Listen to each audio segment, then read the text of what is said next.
record to the, there you go. Good. And then feel free to record it on your end too, just to be safe. Because I don't know if I can. I can't.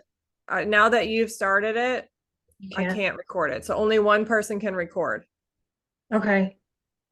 All right. So it's gonna be okay. All right. Take a deep breath.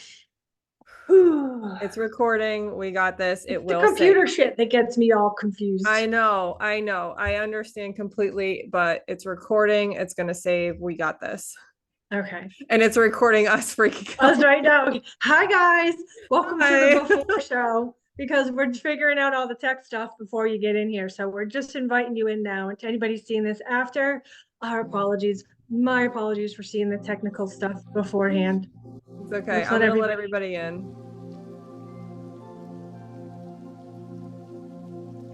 Okay, so I'm gonna pin us. Let's get you pinned and me. And there we go. So we're pinned now. Can you see yourself okay, Krystina? Yes. Hi, Nicola. Hi, Claudia. How are you guys? Well, maybe I should change the view.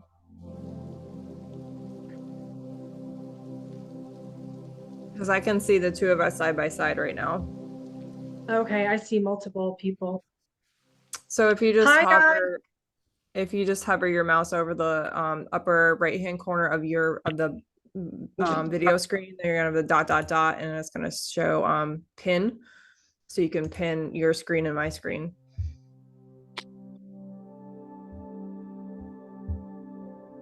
Hey guys, welcome everybody. We are just Krystina. working through the technical stuff. Hi guys. I don't see anything that says pin. You gotta hover over the upper right hand corner of your video. There we go. It should say like mute and then like a little dot dot dot right next to your like up like right up here. But you're not gonna see it until you put your mouse over it. No, I don't. All I have is view and sign in.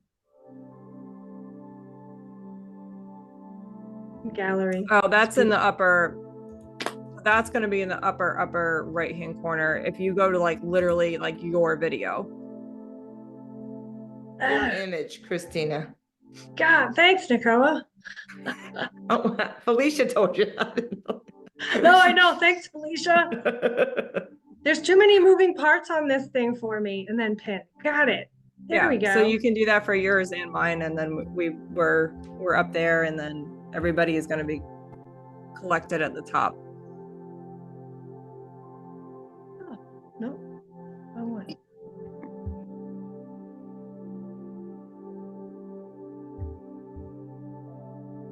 Okay. All right. Hi, guys. Welcome. We're still letting some people in. We had over 80 people join today, so we're just playing some music as we let everybody come in. And as you all know, tech and I don't always get along.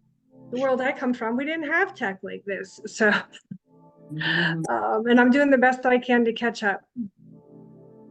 But we wanted to make sure that all of this was as well recorded as possible and as clean as possible for everybody.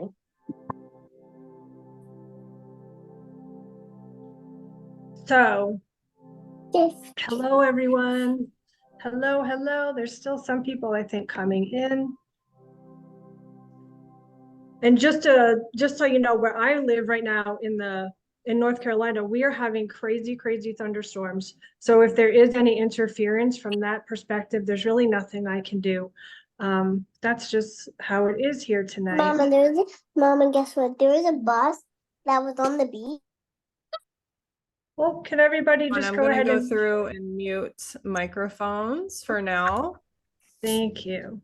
Because we are going to actually, oops, I just muted Krystina. Sorry, I just muted you. We are going to start today with a energy clearing. And we're going to have nice and quiet for that. All right, I think we're good. And I'll just keep an eye out if anybody comes in late. Okay. Okay, so Krystina, you're gonna have to go to your bottom right-hand corner of your screen and There we go. There you go. Okay. Oh my gosh, My did you guys bad. just hear that big thunder rumble here? Oh, it was so loud. Okay. Anyway, enough of that. Mother Gaia Film is that. doing her job to cleanse our world, and it's a beautiful, beautiful thing. And thank you to everybody for your patience with me as I work through technical stuff every month, because that is something I am learning on a curve. So thank you so much for all of your patience. I deeply, deeply appreciate it.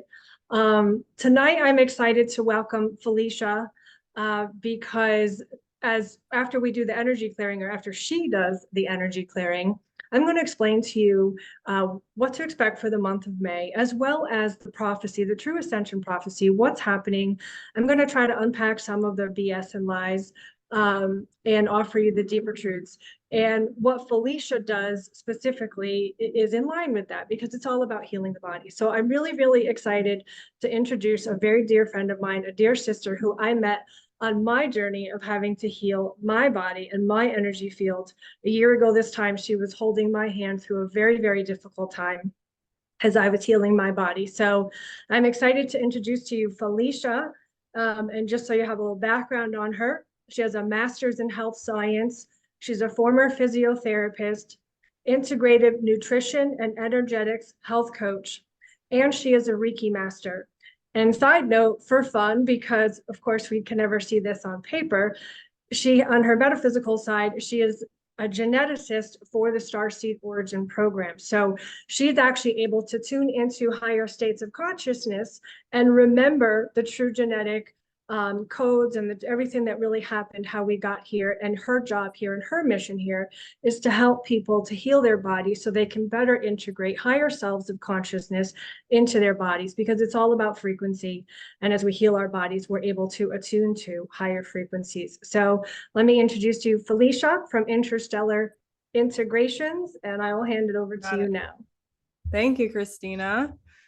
Thank you very much. Hi, everybody. I see familiar faces. I see new faces. So I'm just really, I've been so amped to do this video call with Krystina ever since we brainstormed it a few weeks ago and such. I'm just really glad for the opportunity to connect with new people and finally really truly step into what I'm really meant to do here, which is marry and combine both the energetic work and restoring the physical body to its beautiful state that it was supposed to be in the first place. That the way we designed it to be, it is designed to be perfect. It is designed to heal itself, and that's something that we're definitely going to dive into today for real.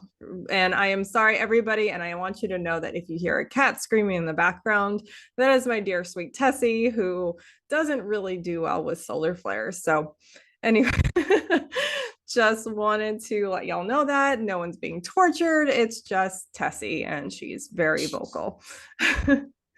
All right. Well, thank you, Krystina. Do you want to go right into the energy clearing?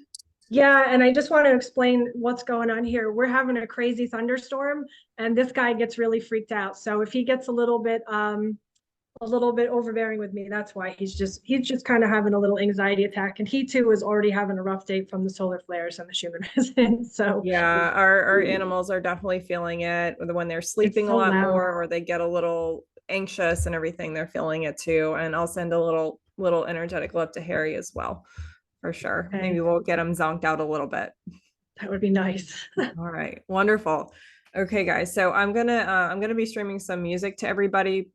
Please make sure that you're in a comfortable seated position. So if you get a little drowsy, you're not gonna fall over, that you're safe and supported.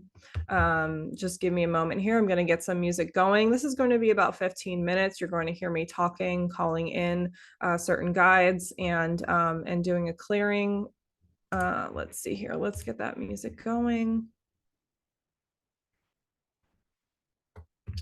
And let's give it a second here. Okay, wonderful. All right, everybody. So just take a nice deep breath in, center and ground yourself.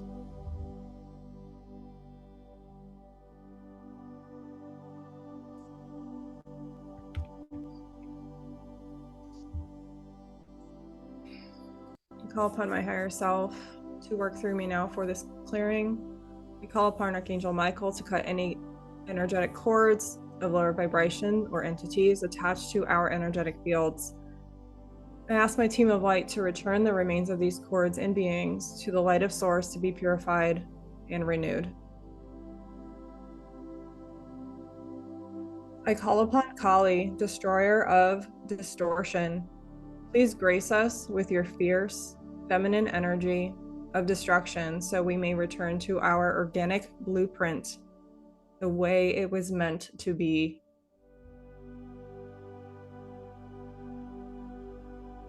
I call upon Kuan Yin, Mother of Compassion. You saw our suffering and chose to stay with us. Be with us now and open our minds to the truth of our mission here. May you wrap us in your motherly embrace and ease our doubts, worries, and fears.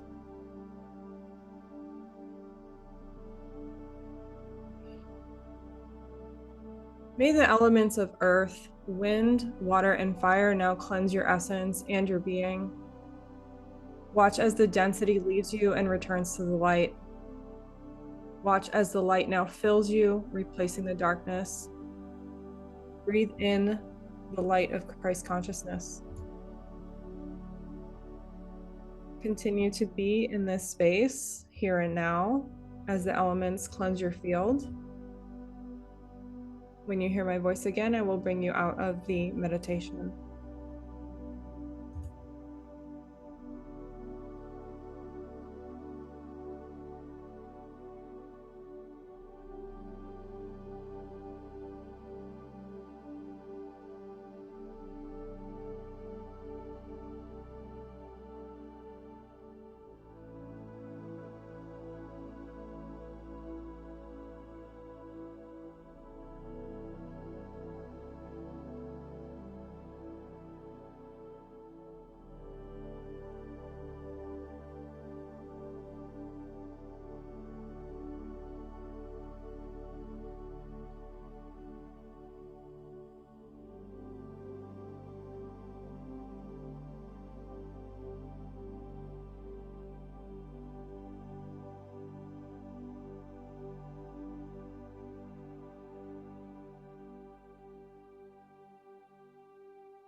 Everyone, before we open our eyes, just bring your consciousness back down into your body. Feel your body, feel how safe you are in this body. So often we get disconnected from these bodies because we do not feel safe in them. We must feel safe in these bodies to integrate the soul into our bodies and our DNA to activate our dormant DNA. Consciousness integration is your most important thing you can do when you are here, and that is what we're about to embark on today with Krystina. So take a nice deep breath. Start to move your fingers, your toes, your wrists, your ankles.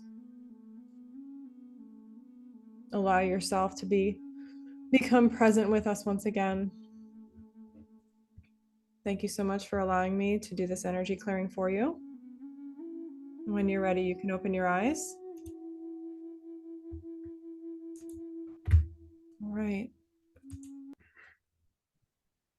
How are we doing, everybody? If you want to pop something in the chat right now, go for it. There we go. Thank you, Stacey. Wonderful. Now that we're Yeah, nice I and felt that. The refreshed. thunderstorm even calmed down a little bit, which was nice. Yeah. All about that nervous system. Oh, I apologize, you guys, for Harry over here. He doesn't normally do this. We are, like I said, we are having a very, very intense weather pattern here. The thunderstorm is so loud. It's the kind that would even probably make a grown man jump out of his skin. So, yeah, so that really helped. You can see he's calmed down a little bit. And thank you, Felicia. Yes, absolutely. So My pleasure. My pleasure. There was a lot of tension in the mental plane. There was a lot of like the nervous system just really just tensed up and everything else. So it was definitely a good little release there. I know that it's much quicker than I usually will do when I'm working with somebody, but a few minutes is better than nothing. It can be really refreshing, even 10 to 15 minutes of an energy clearing for sure. absolutely. Absolutely. Thank you so much. So I think I just let a couple more people in while we were doing that, and I think everybody's here. So I thought this would be a great time to dive into the May energies, give you a little bit of what to expect, a little recap from April as well, and then go into the prophecy of Earth and why Felicia's here for tonight. And then she's going to speak. And then from there, we'll go into some questions. And there was a lot of questions that came in, guys. So we will do the best we can to get to them, all of them. But we also want to be mindful of your time. Yeah, we read over all of them and we tried to condense those that were very similar together. So we'll answer those in a lot of what we're saying. So just pay attention because you might hear your question answered without having it actually read out loud. And then those that we know that we didn't answer, we'll get to at the end. And then at that point, we'll also see if there's anything that really important that comes through and just kind of take it from there. So without further ado, for the month of May, you may have heard in my post, it's kind of like a lotus flower blooming through the mud, but it also ties into and connects from what we experienced in April.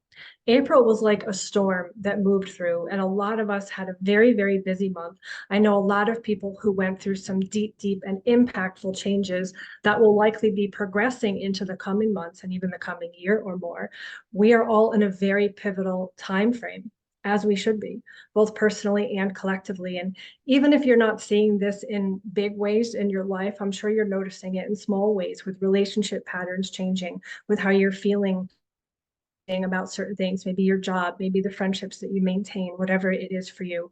We are in the time of reaching our authenticity. And in order to do that, we have got to let go of anything that no longer serves us, whether it be how we're showing up for ourselves, how we're showing up in relationships, how we're showing up in the world, in our careers, whatever it is. God, source creator, is basically pouring energies upon us that will no longer allow us to be living any sort of lie. So if you're in a marriage that you're not really happy, if you're in a job that you're not really happy, maybe you're just not really happy in general and you have no idea why, you're going to be feeling it right now. And then on top of that, what's been coming up for a lot of people is, of course, ancestral programming, past life stuff, because this lives in our genetic coding as well as our DNA structure. So as these solar flares come in and as the Schumann resonance does its up and down, what's happening is our bodies are literally purging whatever it is that we need to feel. Emotions, energies in motion. That is what you're feeling. You're feeling all of the energies that your ancestors and you could not feel in your lifetime, whether it be from cultural oppression, whether it be from women being in marriages they didn't want, men being in relationships where they were pissed off as hell because they didn't want to be there as well. Whatever it is, you are feeling all of that now. And I want to remind you or invite you, if you don't know about it, to look up David Hawking's frequency scale, the frequency scale of emotions. This frequency scale gives you a base understanding or understanding of how energies work within the body, how frequencies work, because everything is at a frequency. Even if you can't see it, there are frequencies all around you. There are frequencies going in and out of your cellular structure all of the time. And the frequency scale that David Hawkins offers it's a little base model, and it doesn't have all of the emotions, of course, but it has the most important ones. The most bottom one is shame. And then you have some others, and then in the middle you have anger, and then at the top you have enlightenment.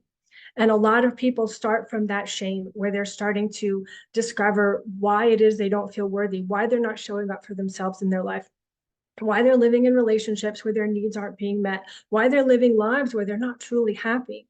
And then they start to go up the frequency scale. And at some point you hit anger, and a lot of people are going to be hitting that now and at this time. And then as we move forward, we're going to see it spill out into the collective even more. And I know anger can be very scary, but anger is something that propels us to make a change.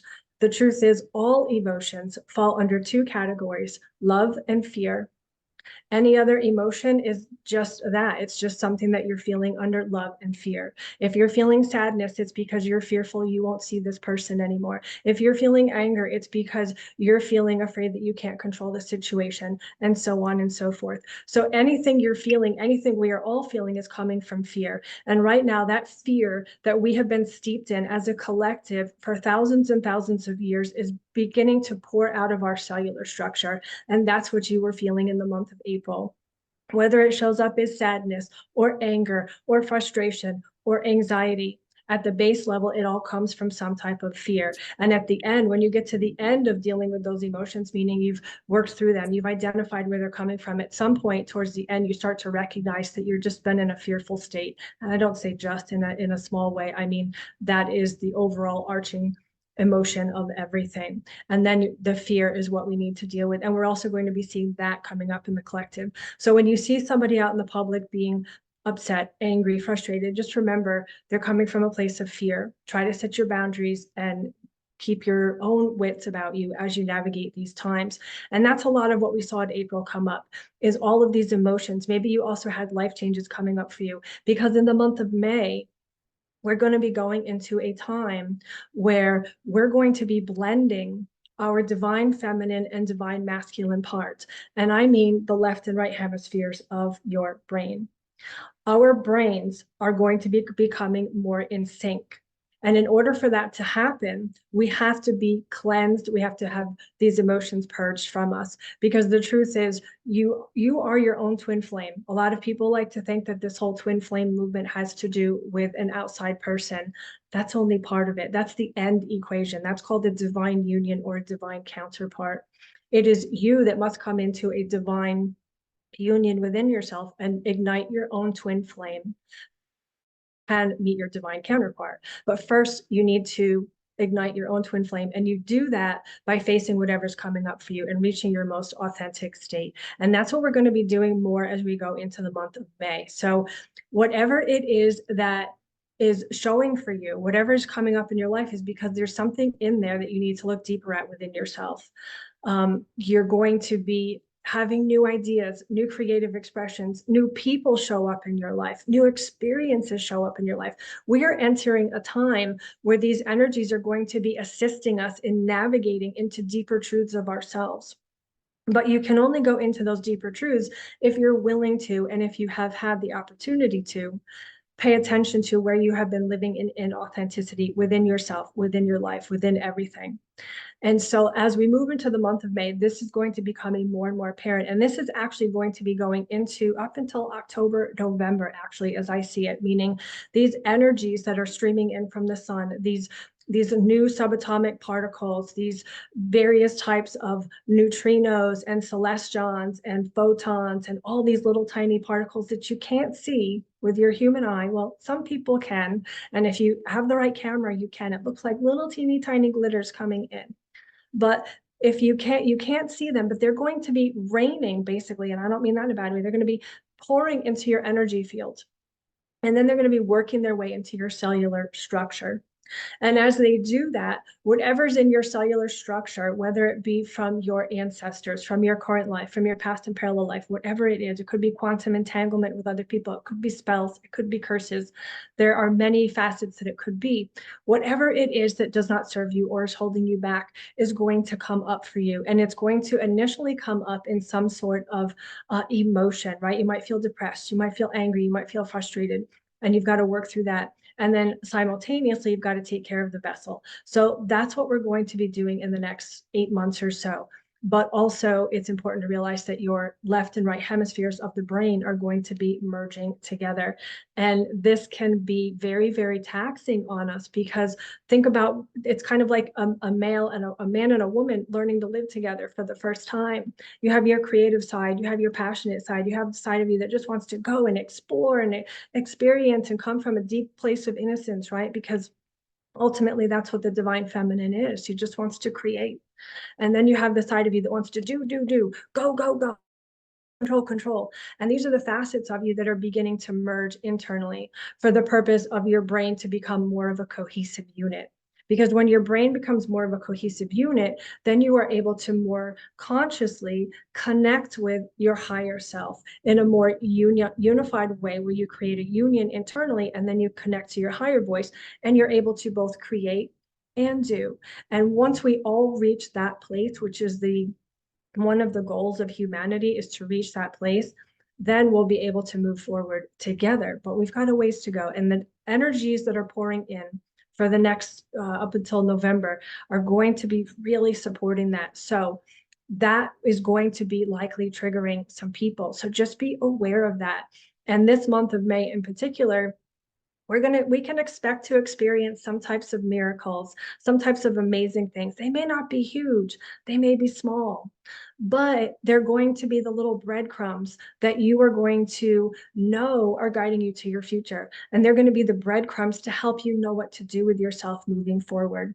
And I just want to say that, a lot of people get into this, realizing about New Earth and ascension and all of this, and they think, well, does this mean I have to leave my job? And does this mean I've got to do this or do that? No. If you want to, yes. But if you have a career and a job where you feel fulfilled, then by all means stay there and enjoy it. Because the truth is, God's warriors are everywhere. The truth is, God's warriors are literally all around us, because it's the soul that's learning to have the human experience. You could be working in the tax department, you could be working in a prison, you can be working on a ship somewhere. It's the energy field that you're learning to navigate in the human body that is bringing the spirit in. Spirit is in everything. Spirit is literally in everything. So if you like your job and you like what you're doing, enjoy it, and just allow yourself to better embrace a higher version of you, and allow yourself to shift that very workplace that you are from the inside out. Because simply by being who you are, you're going to shift things around you. And that brings me to the prophecy that I want to share with you guys tonight, because there's a lot of false information going around the internet, around TV, whatever.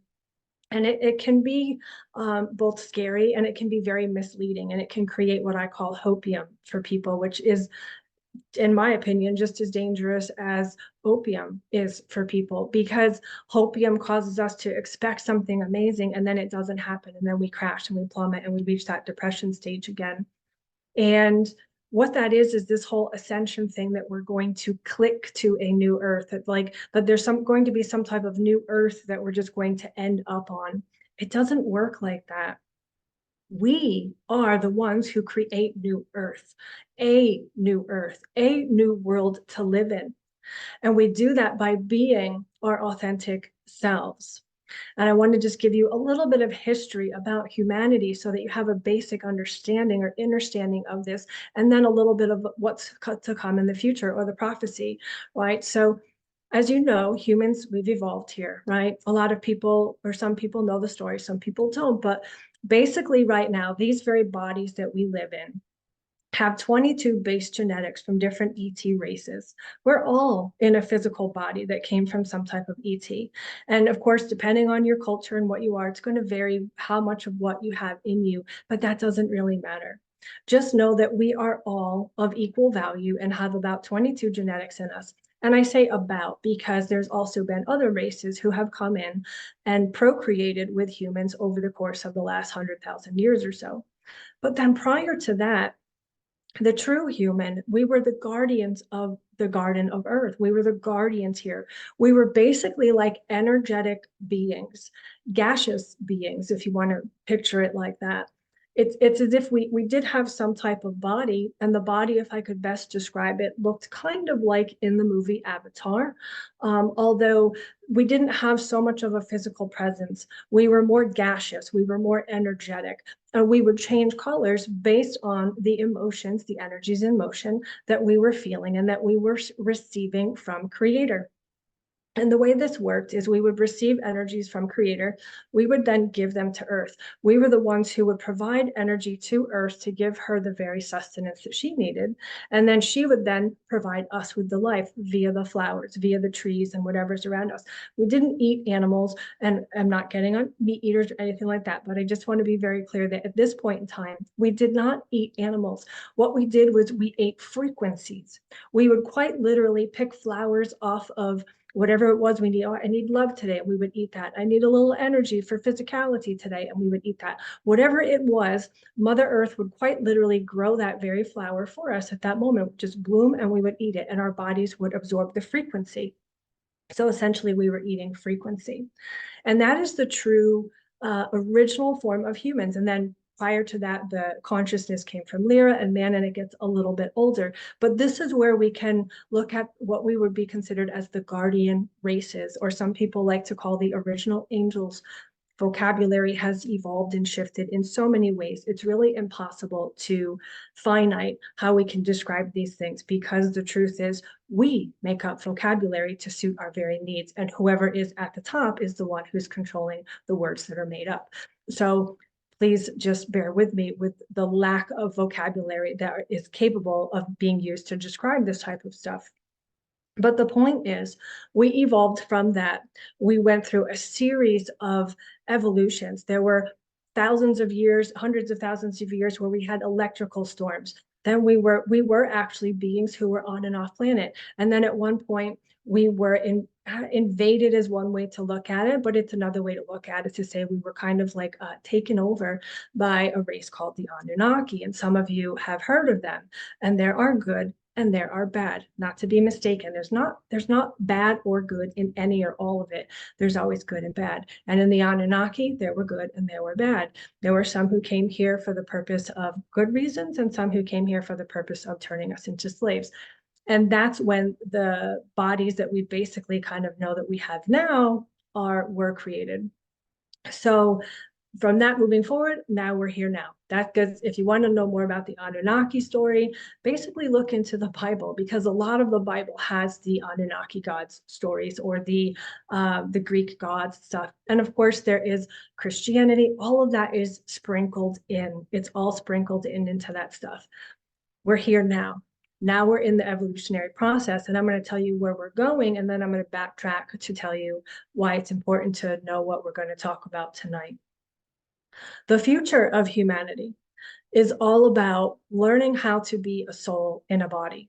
And that's what we're studying to do right now. The future of humanity, the prophecy of Earth, is that at some point, our consciousness will be so merged with these bodies, we'll be able to activate the DNA strands in the way they were meant to be activated. Because the truth is, your DNA strands are what activates dimensions.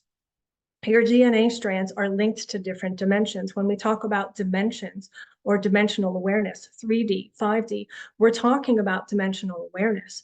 You go from a 3D perspective to a 5D perspective. You don't go into a 5D Earth. It's your consciousness that shifts. And when your consciousness shifts, then you begin to shift your physical reality through healing it. But the prophecy of Earth is in about 2,000 years from what I'm showing, 1,000 to 2,000 years, somewhere in that time frame. Around, I'm hearing specifically 2,000 years and up, a little bit up right now.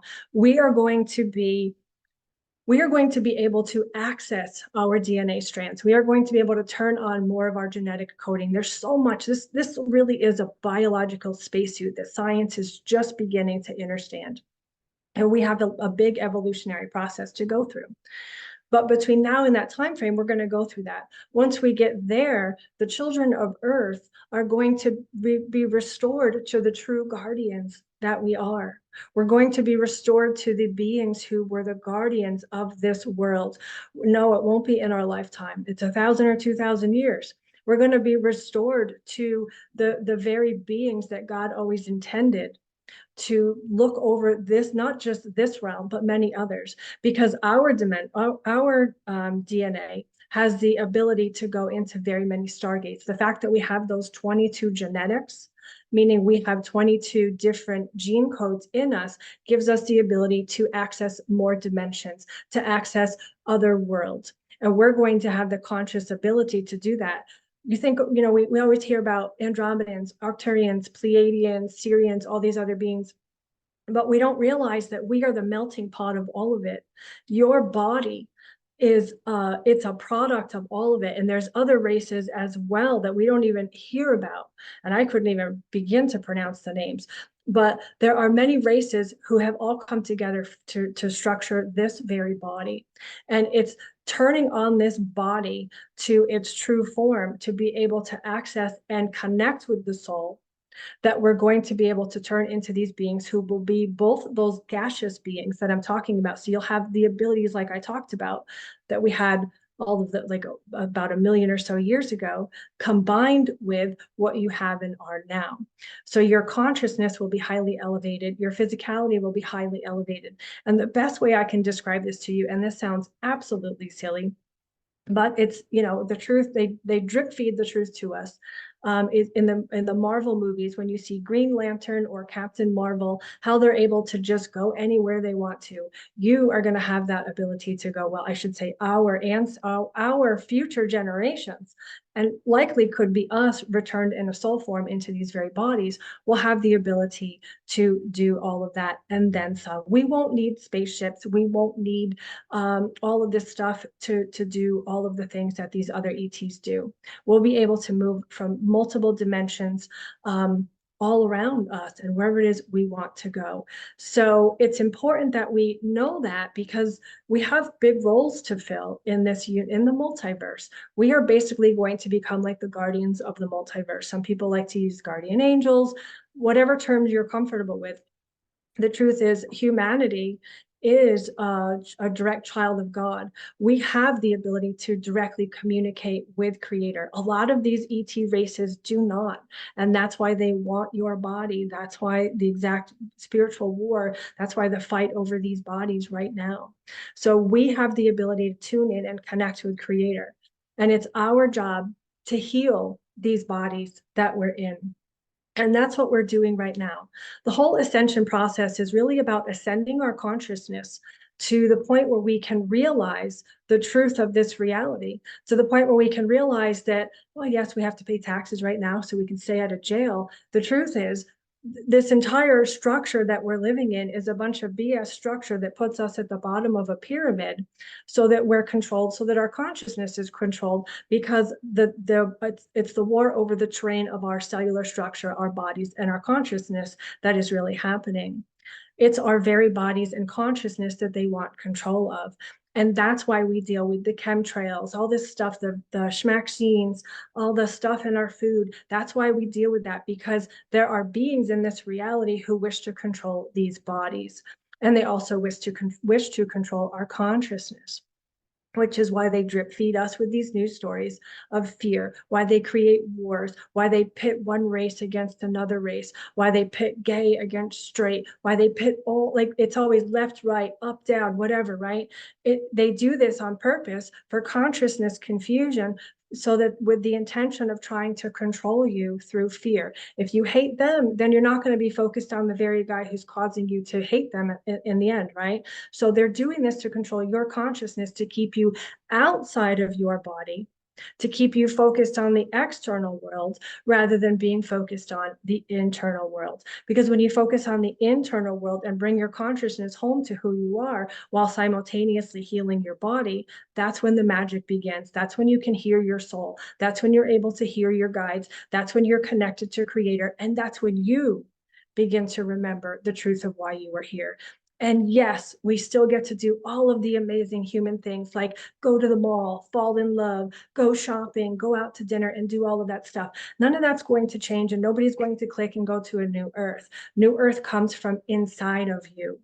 And it's when you return to yourself and stop paying attention to all these external noises, but simply allow yourself to enjoy this realm for what it is, but remembering that you are the creator of it. We are all the co-creators with the universe. And that's why learning manifestation is also so important. So I wanted Felicia to come on tonight because she helps heal the body. She helps heal the energy, the body, the mind, all of that. And what she's able to do for people is miraculous as far as I'm concerned, because detoxifying the body is key for all of this. Detoxifying your body and getting all of this stuff out of your body so that you can better connect with your inner self is really important, while simultaneously learning how to connect with your energy field and having the energy healings needed. So I am going to hand it over to her. My apologies, I've talked for so much, but there was just a lot to share. And I'm going to hand it over to Felicia now and let her share with you anything that she feels called to share at this point based on everything she knows. So thank you, Krystina, and don't apologize for talking. I didn't even notice how much time had passed. So I was looking forward to that. I'm sure everybody else was as well. All right. Well, thank you. Again, I'm just excited to see old faces, new faces, because I feel like I've been through, things that I've been through in the last year and a half or so have been really transformative. And just to give a little bit of background, I didn't really get into the spiritual journey until about 2.5 years ago or so, and it was more just breaking free from all of the programming I had grown up with, just living the life for the parents and the other people and everything else, doing what I thought I should do. So hence the thankfully I was drawn towards the master's degree in health science and learning the body and studying the body, and getting to know all the physiology and anatomy and everything else. But it just felt so dead inside. I just couldn't. There was obviously something very, very much missing to that. So a few years ago, just kind of on that journey of, what am I really here for? Stumbled across some spiritual accounts and made some friends who didn't really turn out to be friends, but that's okay. That because I chose to go down that path and learn the difference between spirituality and real spirituality, the true truth, which is what Krystina was just so beautifully talking about. And it's incredibly just rejuvenating to hear these types of things, and just know in your heart space that coming back to the heart space is where we need to be and how we can integrate the soul into the body. And that is one of the biggest issues that we have, is that the body is uncomfortable. It's uncomfortable to be in the 3D. That's why you hear people say that, the souls that come here to choose this journey are the brave ones, right? We're down here and we're literally in the dark night of the soul, can't get off the floor, can't get out of bed, just in the worst mental hellhole of our lives. And we're like, why am I here? Why am I doing this? Why am I here? Because it is painful to be in this body, but it doesn't have to be. It really, truly doesn't have to be. What has happened over the course of especially the last 100 years, it has accelerated, is that there have been so many new toxins introduced into our environment, into our bodies, both frequencies, tangible things we can touch, that we eat, all of these things around us that unfortunately over time are bogging all of our systems down, our lymphatic system, our liver, our drainage, all of these things. Every little bit adds up. And the divine blueprint, the divine design of what we were meant to be is struggling to evolve to accommodate all of these toxins in our bodies.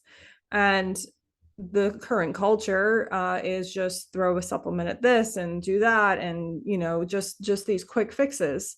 Get an injection for this. When we go back to what the body is truly designed to do, which is replicate over and over and over again, replicate healthy cells, we realize that by taking away the things that are bogging it down, that is the essence of true healing, because the body was originally designed to heal itself. We produce cancer cells every day in our bodies. That's just a reality. That's a scientific fact. Our cells are designed to reproduce. We produce skin cells. Our skin cells are constantly turning over. So you see where I'm getting at with this is that our body intuitively knows exactly what to do. You just have to get out of the way.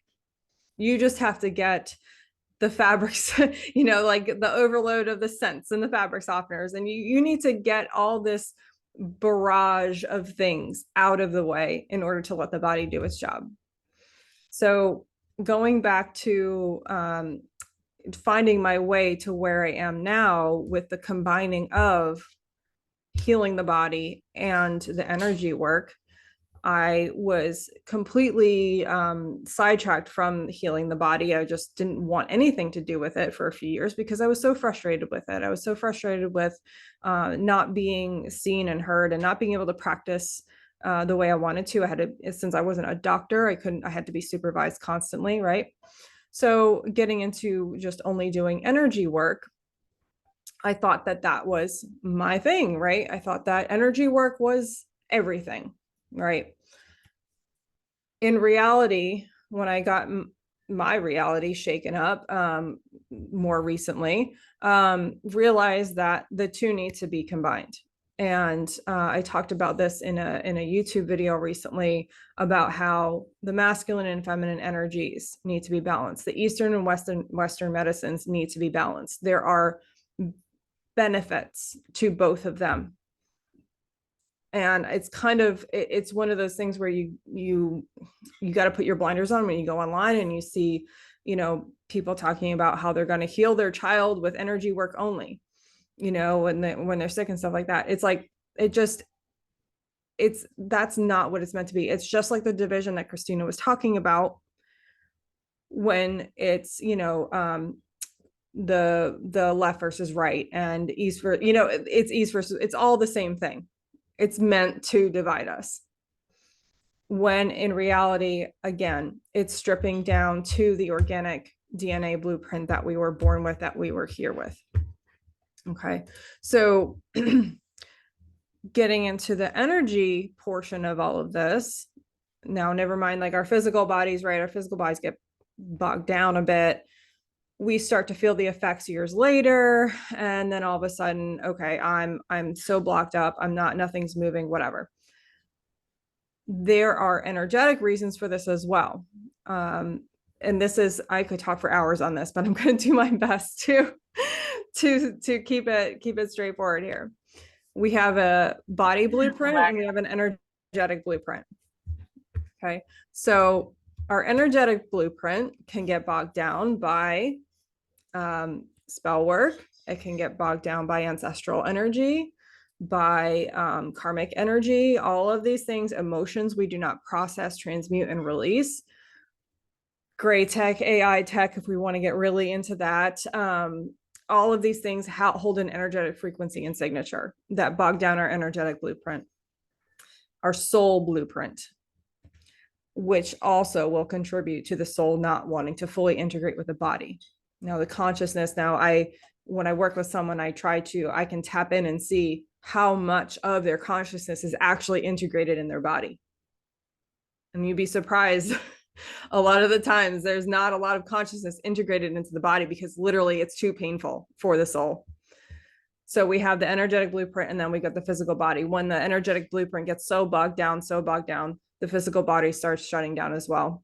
Your cells are not able to replicate like they normally should. Your lymphatic system is not draining like it should. It's not dumping toxins into the bloodstream and then flushing them out in your urine or flushing them out through your colon. It's just things get backed up. And if you ever have a vase of flowers in a clear glass and you leave those flowers out for maybe 10 days, what happens to the water in the glass? It gets moldy. And we see stuff floating around in there and there's gunk and it's gross and it's murky. That's what happens to your body when there's a buildup of all this junk and all this extra stuff that it's not used to and doesn't know how to filter. When we don't move our bodies, when we don't do lymphatic massage, because side note, lymphatics is literally, they rely on movement. And when we are adapted to our sedentary lifestyle, sitting at a desk, which our bodies have not done ever until now, right? 100 years ago, 200 years ago, we're out plowing the fields, we're out collecting water, we're doing physical chores and errands. We don't need to do that anymore. So when we stop doing that, all of the stuff in the water vase with the flowers, all that water in there, that's collecting in our bodies. That's what's creating the brain fog. That's what's making our knee achy, those types of things. Of course, we can have injuries and such as well. But you see what I'm saying when it comes to the stagnation in our bodies from trapped emotions, from mental blocks, from energetic blocks. Everything just builds and builds and builds and builds. And then all of a sudden it's autoimmune condition, cancer, all of these different diagnoses. And how did this happen? How did this get here? It builds and builds and builds until your toxin bucket, it overflows and it can't take anymore. And that manifestation of disease is literally telling you, hey, look at me over here. It's time to pay attention now. So what I do in the work that I do, and it's funny that more up until recently, I had this realization was we are stripping down to get back down to our organic nature, our organic natural energetic blueprint. When I'm working with someone energetically, I'm not just doing Reiki and making you feel good. I am deconstructing the crap that's in your blueprint. I'm deconstructing like I said, there can be spells, curses, hexes from however many past lifetimes ago that's affecting you now. The ancestral energy that's been passed down for 7 or so generations that you're like, okay, I know this is from my mom. I know this is from my dad. I want to get rid of it now, please. You have that awareness. Most of you here probably have some sort of experience with that. So we're deconstructing, we're going back to the organic structure we were meant to be. And that's where the body has the space to heal. That's where we can accelerate and make room for our consciousness to integrate with our bodies. Because I got to tell you guys that I thought I had integrated my consciousness a year ago. I thought I had it all figured out a year ago. Guess what? No, you didn't, honey. Not at all. Not at all. But that's okay, because it has been a huge journey this year, truly, truly integrating that consciousness into my body, making sure it's safe, doing everything from the psychic surgeries to the liver stone flushes, to the gallstone flushes, to the parasite cleanses. All of these things hold a frequency in our bodies. Okay, so when the frequency matches, you're going to have a terrain that accepts that in there. You're going to have a terrain. The goal of, say, parasite cleansing, we want to get rid of the parasites, right? But if you hold an energetic frequency in your blueprint that attracts parasitic entities, parasitic energy, you're going to have a terrain that is going to be hospitable for parasites to thrive. So again, we're literally just taking away. We're using strategic moves, strategic components to strip all of this down. Of course, we can add in a supplement here or supplement there, but it has to be bio-individual. It has to be bio-individual, or else you're just peeing out your money. Has anybody heard that term before? You're taking the wrong supplement, you're just peeing your money out because it's just going to get flushed out through your system. It's not going to do any good. That's the easy fix, is popping the supplement. The hard fix, but the real fix is finding what's actually going on in your body, where the emotions are stuck, where the energy's stuck. Why is this problem happening in the first place? And then deconstructing that and flushing out the crap that doesn't belong there, that's slowing you down. And again, it's very bio-individual. Everybody's going to have a different thing that's going on. And that's why I'm so passionate about what I'm doing, is that when I get to meet with someone, I can tune in and see, how much of the liver is energetically functioning, how much of the kidneys are actually doing their job. Is there emotion, is there fear stuck in the kidneys that's causing this, or is it just more of an imbalance that needs to be figured out? So by doing this, we're literally tailoring every single little step into what the individual needs. And that's how I designed my coaching programs to do this. With a 3-month, 6-month coaching program, we sit down and we talk about what your specific needs are and the energetic portion related to that as well. So I kind of want to, Krystina, if you're okay with this, I want to open it up. I feel like I touched very broadly on a lot of different things. So maybe take a couple minutes if anybody has any specific questions for me and what I do, and then we can go into the Q&A. Yeah, do you want to absolutely. do that? Yeah, that sounds good. Does anybody, if you guys have any questions, feel free to pop them in the chat, or even if you want to pop in the chat that you're fine to come on camera, that's fine too. And we can answer some questions directly, and then we can, and then we'll pop into the questions that came through. Yeah. But thank you so much, Felicia. And while we're waiting to see if any questions pop up, it's, healing the body, like she said, healing the body is key. And for me personally, some of you guys know my story because you know me a little bit personally from session and such, but I had a lot of spinal stuff that was happening for me about a year ago this time. I didn't even know if I would be able to walk again from C1, C2 down. It's actually when I met Felicia, I was really, really struggling with my bones had shifted out of place because I had ancestral trauma and karma that I was clearing. But I was able to get through it through clearing energies and such like that. But not only that, you got to support the cells in the detoxification process, because especially when I moved from Connecticut to North Carolina, my body got sick all over again. It's like my body just had to get used to this entire new terrain, and any and all toxins that my body was used to from living in Connecticut and living within them there, I got sick all over again. And when this happened, me as a channel was affected, because, as you know, I'm a channel for the divine, and I apologize for Harry. I cannot control him when he's had a stressful day with all of these thunderstorms. And I'm just trying to do the best I can to keep him calm. But when I used to be, I am a channel, but before I left Connecticut, I was channeling really, really well. When my body got sick again, my channel shut off like that. I was able to connect, but I wasn't able to fully channel. So it does really matter. And then Felicia helped me to heal my body so that I was able to become a clear channel again. So we've got some questions that popped in. Yeah. Can we heal our bodies and detox while still consuming animal protein? This can be controversial in our community. Yes, absolutely. And I'm really sorry that there's been any, I mean, this is a subject, I'm going to explain a little bit about my perception of this. Okay. And it's something that I struggled with for a long time, especially in the spiritual type of cult I was involved with in the last couple of years. And I've broken away from. I've never been vegetarian. Do I go days, maybe a week without eating meat? Yeah. But, do I desire someday that Krystina was talking about, how we don't need to?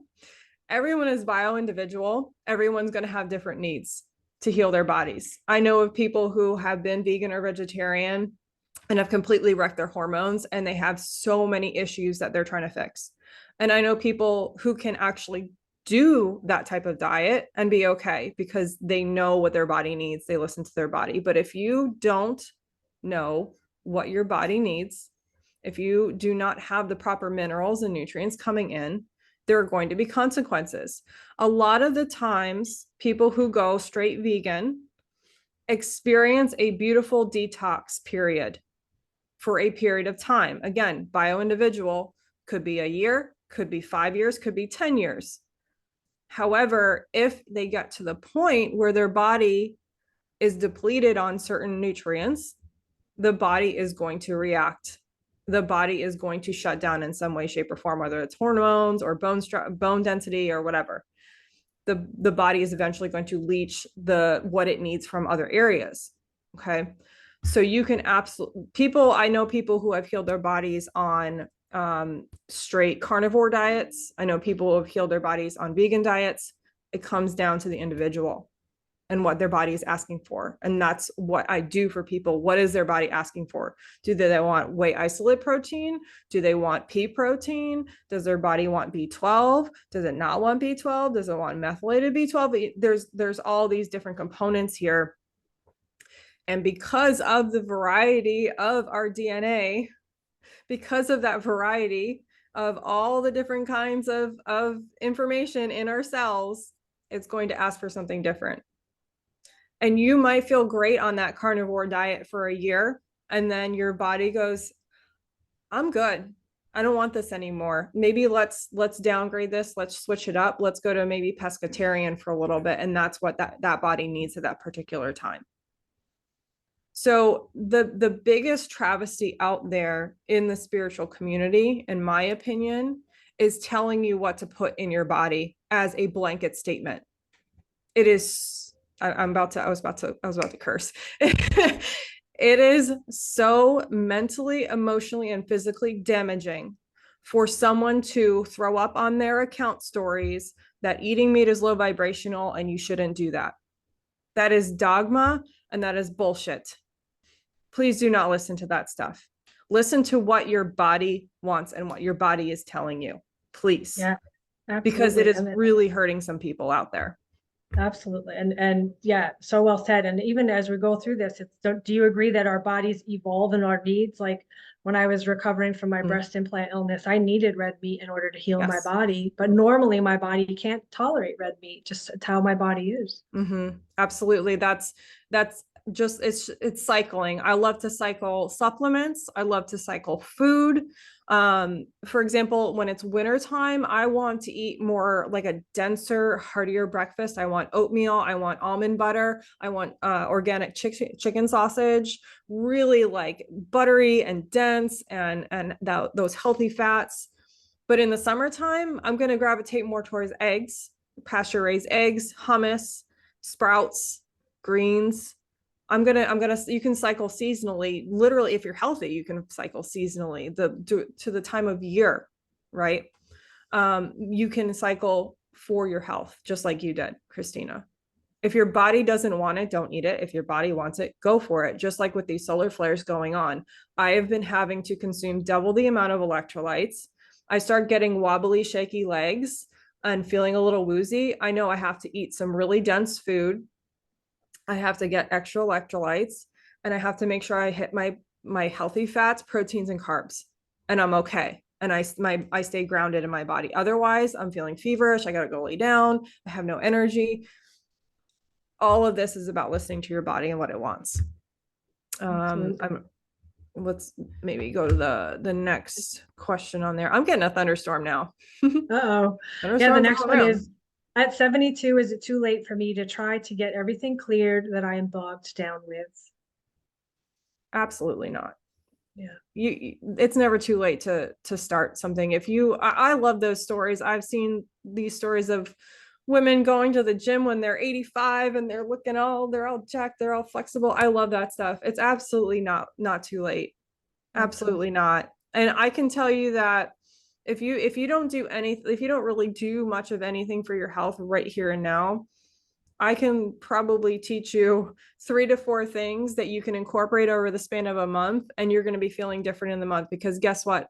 That's what the body needs. If you give the body what it's asking for, if you get things moving in a particular order in a certain way, it will respond. It will respond. Now, are there certain things that maybe the body, it's like, it's tapped out on and it might not come back? Am I going to go start running a marathon in a year or so? Probably not, but that's okay. The body is still adaptable. It still will be able to conform to the pressure put upon it. It's laws of physics, right? Applying pressure to something is going to start the momentum. You start the momentum, energy goes where attention goes, attention flows. There we go. Yep, energy flows where attention goes. Yes. The next one is there a recommendation for what organs to detox first?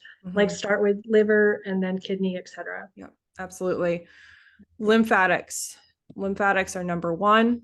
Lymphatics and drainage. Are you pooping 1 to 3 times a day? If you're not, that's where you need to start. So lymphatics, colon. Then we can get, once that's in a regular rhythm, then we can get into the stuff with the liver and the gallbladder. Everybody forgets about the gallbladder. The gallbladder is so important. It's so important, but it's so correctable. The stomach acid, getting your stomach acid right. I'm able to tell what capacity of stomach acid your body has in a percentage. I'm able to channel what percentage of that you have in there. Okay. So, just going on like, okay, milk thistle, lemon water before you eat anything in the morning, see how this works. We have to get the bile flowing and all that stuff. And then I just want to say on their own thing. Yeah.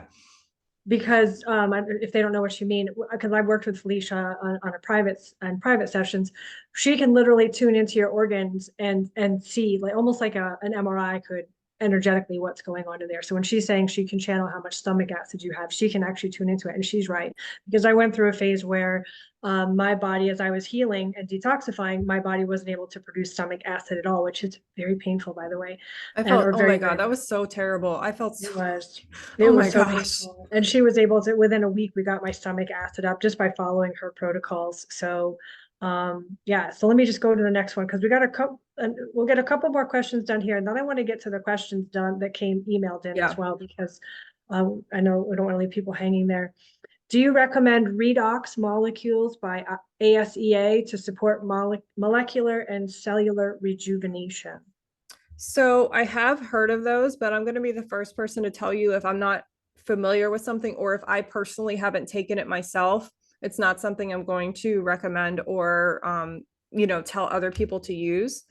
If I do eventually get into something like that and look into it, most of the time I want to try it so that I know how it works in my body before I'm ever going to recommend it to anybody else, or, say, hey, try this. I'm not going to do that. So I am not familiar with that. I have heard of it.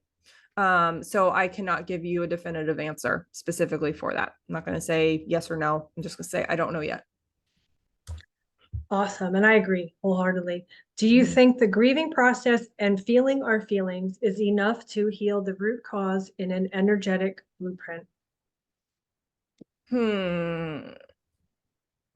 It can be in some situations, but sometimes there's deeper things in there that need to be felt and released. If it's a pattern, if it's ancestral and passed down, we need to kind of hone in and lock in on the ancestral issue.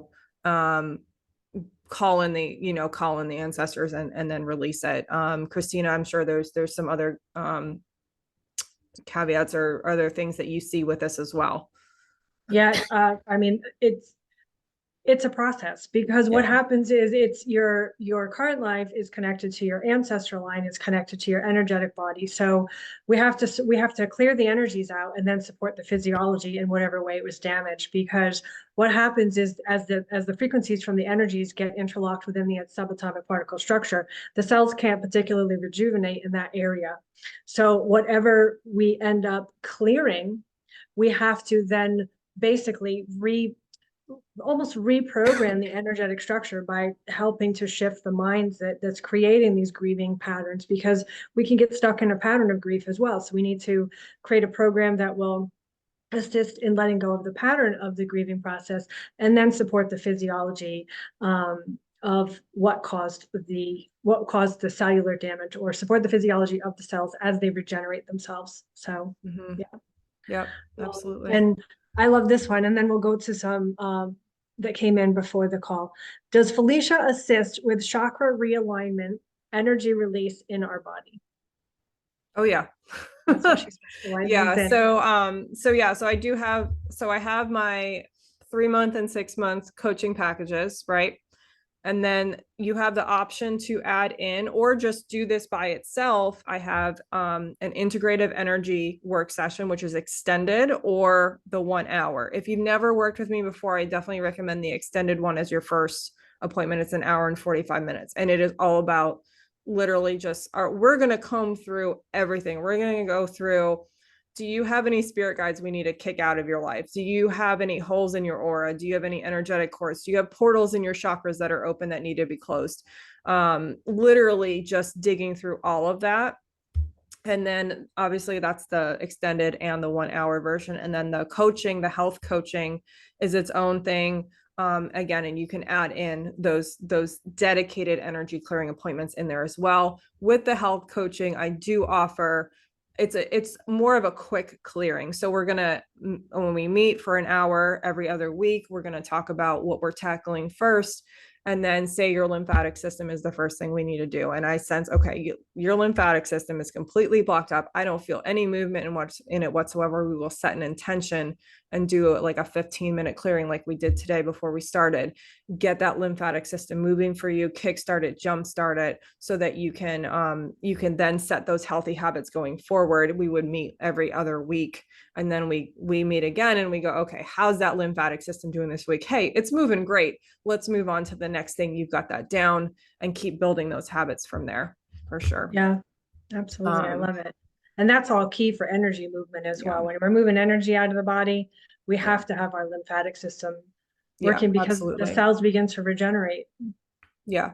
100%. And I love what Nicole said to the group. The challenge is the head heart body connection, 1,000%. And that is integral with the soul feeling comfortable in the body and listening to their bodies. And I have taught in the past, and I do want to teach in the future, muscle testing, pendulum work and muscle testing go hand in hand. It's like the same thing, but that is integral in listening to your body and what your body wants at that moment in time. It could change.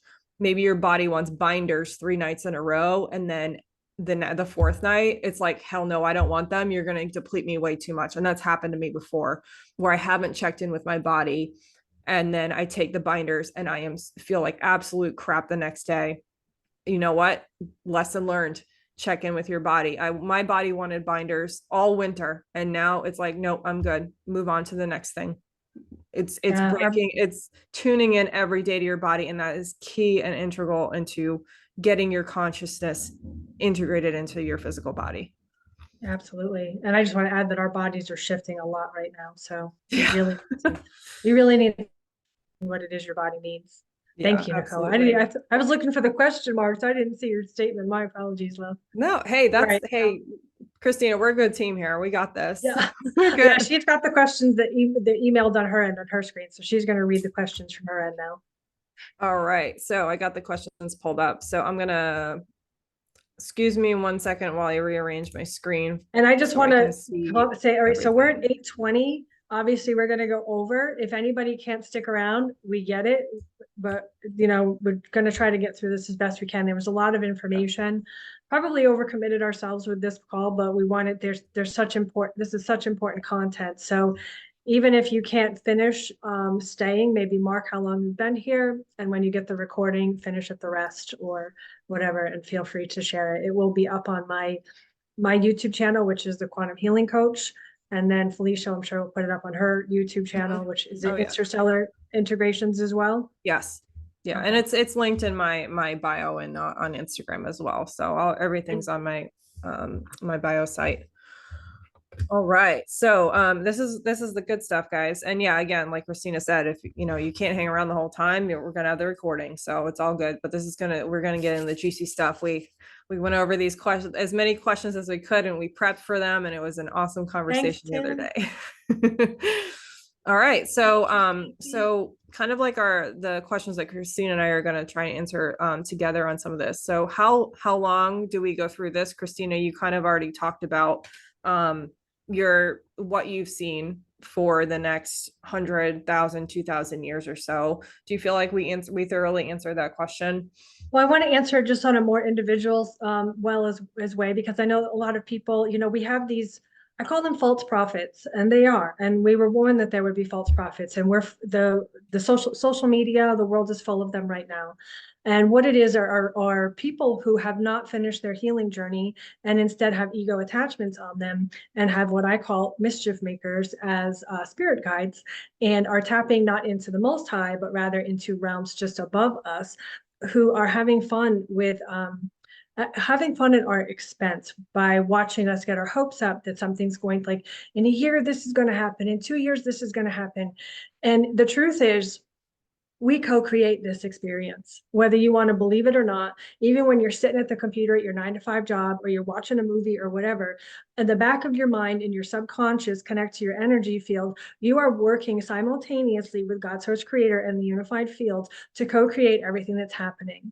And it's important to realize that, because the more you pay attention to the fearful propaganda, the more you pay attention to the BS that's out there, the more you're contributing to that in its co-creation. So for example, last fall, I think it was, everybody was like, oh, there's going to be another round of COVID. It's going to come through again. And if you notice, these posts they'll start to circulate. And the truth is, those that wish to remain in control at the very top of that pyramid are the very ones putting those posts out, because they know that if your consciousness grabs onto that story, you're going to perpetuate and co-create that story into this world. So it's going to last as long as it's going to last, based on what we contribute to. And that's why the more people we can get to, and I don't mean by shaking people up and saying, you got to wake up, because it doesn't work that way. But the more people we can get to wake up in their authenticity, whether they're fully awake to what's happening or not, does not matter. If they are simply living in their authenticity and living from a place of love and wanting to contribute to co-creating a world that's of peace and harmony, then we're going to shift this world quicker. We are going through an ascension process, meaning we are ascending in consciousness. But your consciousness is got to be able to communicate with the body. So it's all about healing the body, healing the mind, and bringing them together. The actual, where I'm talking about, where we are restored to the guardians of the planet, the guardians of the multiverse, that's not for another 1,000 or 2,000 years. Right now, we're going through an ascension process in consciousness. And the ascension, that in that respect, is going to last as long as we want it to, as long as we need it to.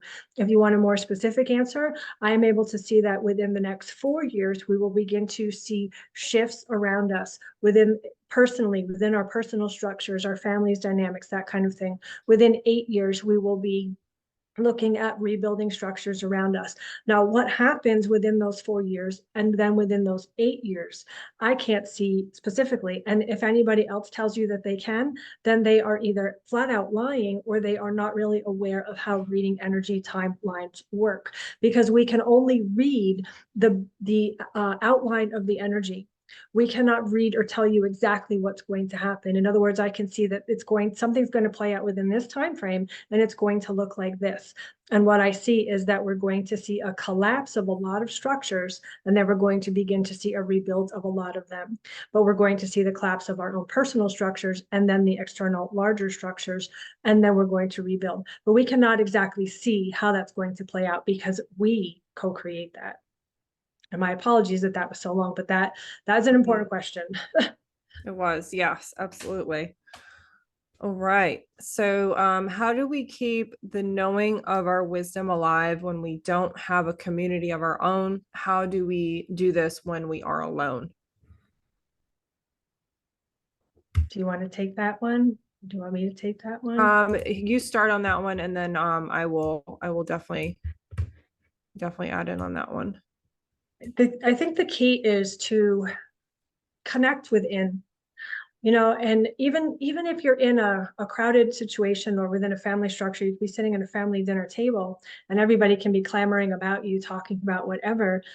If you know, and if you're able to recognize and remember and maintain a consciousness remembrance in the present moment, that every single person at that table, regardless of how ridiculous they might sound and whatever they're talking about, has a higher consciousness that is trying to communicate with them. And if you're able to maintain that perspective, you're going to keep at peace within yourself. And that's going to help you to keep at peace and keep connection with your higher self. Because ultimately, we are all in some capacity lonely as we go through this. I can tell you I am. I'm lonely a lot of my days as I go through this. But what I do is I communicate with my higher self. I go into my journal. I call friends like Felicia. You do find people around you. I've met some fabulous friends, but they're on other sides of the continent or even the world. And we check in with each other a few days for sanity, in which we call it sister check-in. But for the most part, it's about remembering that even though you are living alone, wherever it is you are, and you're going through this experience alone, no matter how many people are around you, if you can remember that everybody is connected to the unified field, everybody is connected to God's source. And if you can hold that perspective, then you're going to shift your perspective to be able to see it from that perspective.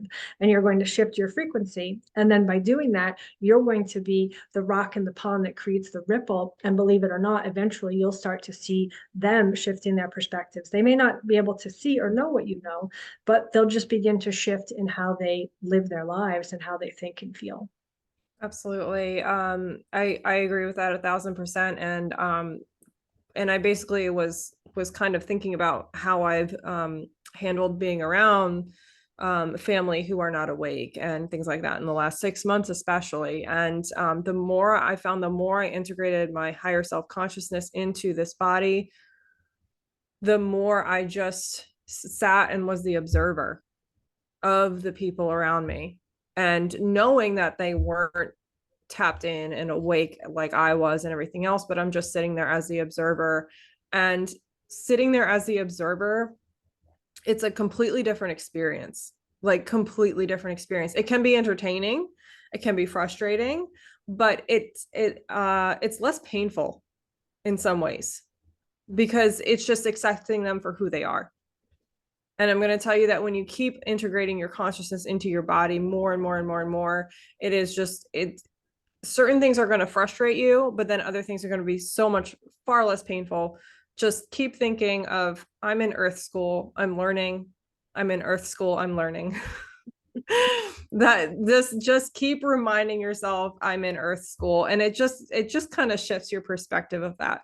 And it takes away that really acute pain we seem to have when we have that feeling like we're the black sheep, or nobody's understanding me or anything else. Like, oh, this is just one of those whack classes I got to take in Earth School. It doesn't make sense to me and it sucks, but I'm going to get through it and open the next chapter when it's time. And that's just, it's literally one of the best ways to be able to move through that type of thing. All right. I feel like I've been stuck on a hamster wheel for a few months. I'm learning so much, but I don't feel able to incorporate it into my daily life. So I feel like this has a bit of like almost like a collective energy undertone to it. I feel like I empathize with this deeply empathize with this. I don't know about you, Krystina, but I feel that sorry, Snowy's kind of freaking out on me over here. That there's been a lot of us that are in transition mode, because when the vibration raises and keeps getting higher and higher and higher, it forces all of this other stuff out, right? And we have all these ideas in our head, and like you say, you're learning so much, but at the same time, we literally are unable to do the things that we want to do. And it's been infuriating, and I can completely relate to this question. But with Krystina's May energy forecast, she's talking about the seeds that have been planted are going to start to grow.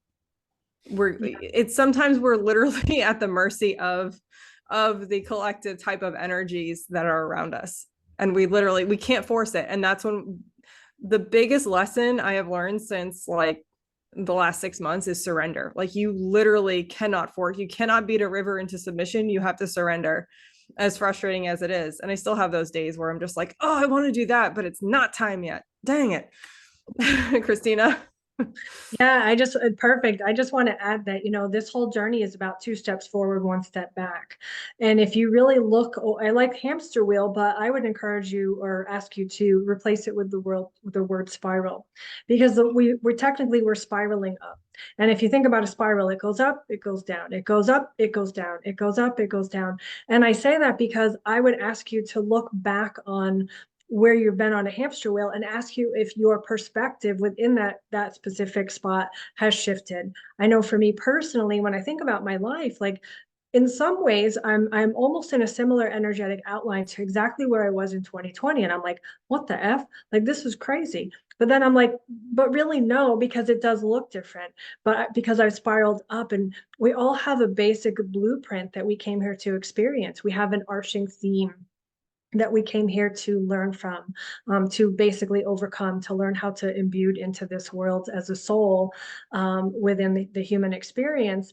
And so we're going to find that we have similar themes repeatedly until we learn. And oftentimes we learn in increments. And every time we come back, we learn more. And we learn more, and we spiral up, we learn more, we spiral up, we learn more. And that's kind of how it goes. And right now, these energies are really forcing us to make a big leap in the spiral up, which means that you're going to drop down even farther on occasion, but it's going to be for shorter periods of time. So just sit with yourself and ask yourself if maybe things have been shifting inside of that hamster wheel, like a spiral. Perfect. All right. So I'm down to the what is graphene oxide question. How does it influence the functioning of our nervous system? How does it impact the lymphatic system? I know that Krystina, you channeled some information on this. I'm going to let you Yeah, discuss so that, and then this is a biggie because that's what's in the vaccine, right? And first, I just want to say neither one of us are doctors. Giving a medical disclaimer that everything I offer in what I'm about to say is for entertainment purposes only. And with that said, I will give you both the scientific and the spiritual perspective, because I did tune into the Most High to see what they had to say. And I'm going to start with that perspective, which is, everything and anything is poison and medicine depending on how it's used. And I'm going to repeat that. Everything and anything is poison and medicine depending on when and how it's used. Now, graphene oxide, when I looked into the molecular structure of it, what I discovered is that it's on a nanoparticle level. It's actually quite helpful for people who are needing specific cancer treatment approaches. Now, I personally would choose to treat cancer in a different way. However, in this reality, everybody has their own choice points that they want to go through, and they have their own experiences that they want to learn from. So it's important that we always respect everyone's experiences. It will be posted on our YouTube channels. So with the graphene oxide, it depends on when and how it's used.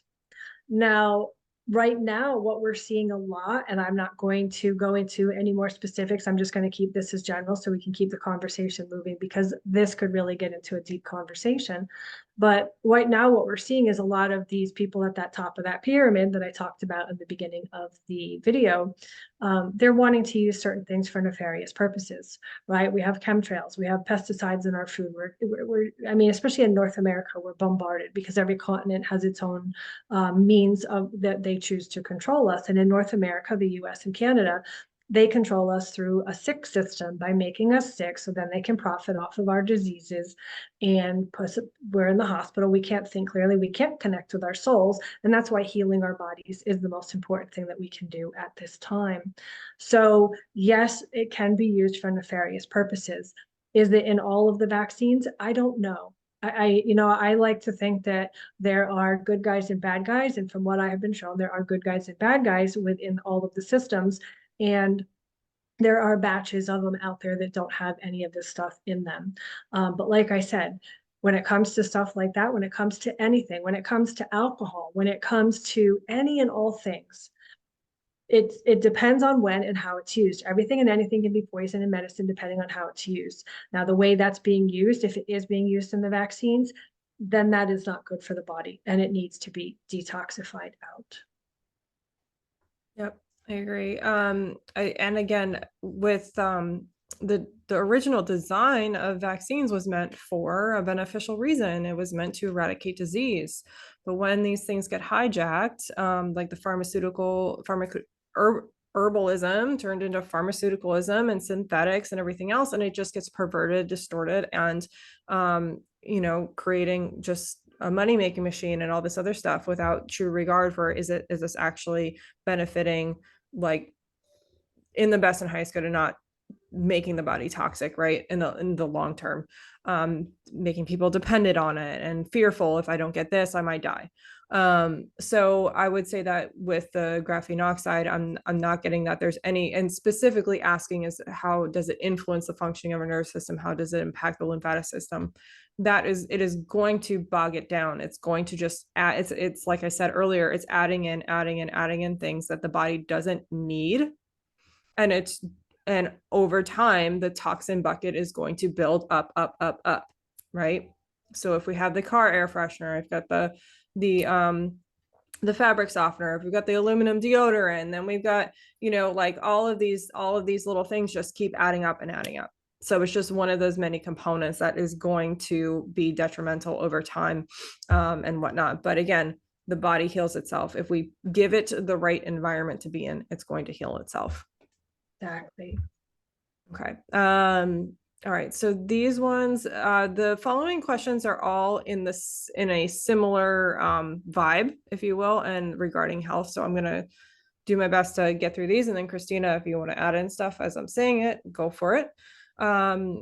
What's going on with my health? I've always had beautiful skin, and this year it's been a struggle. And then another one, any tips to get sleep through this time? It's physically starting to affect everyday life.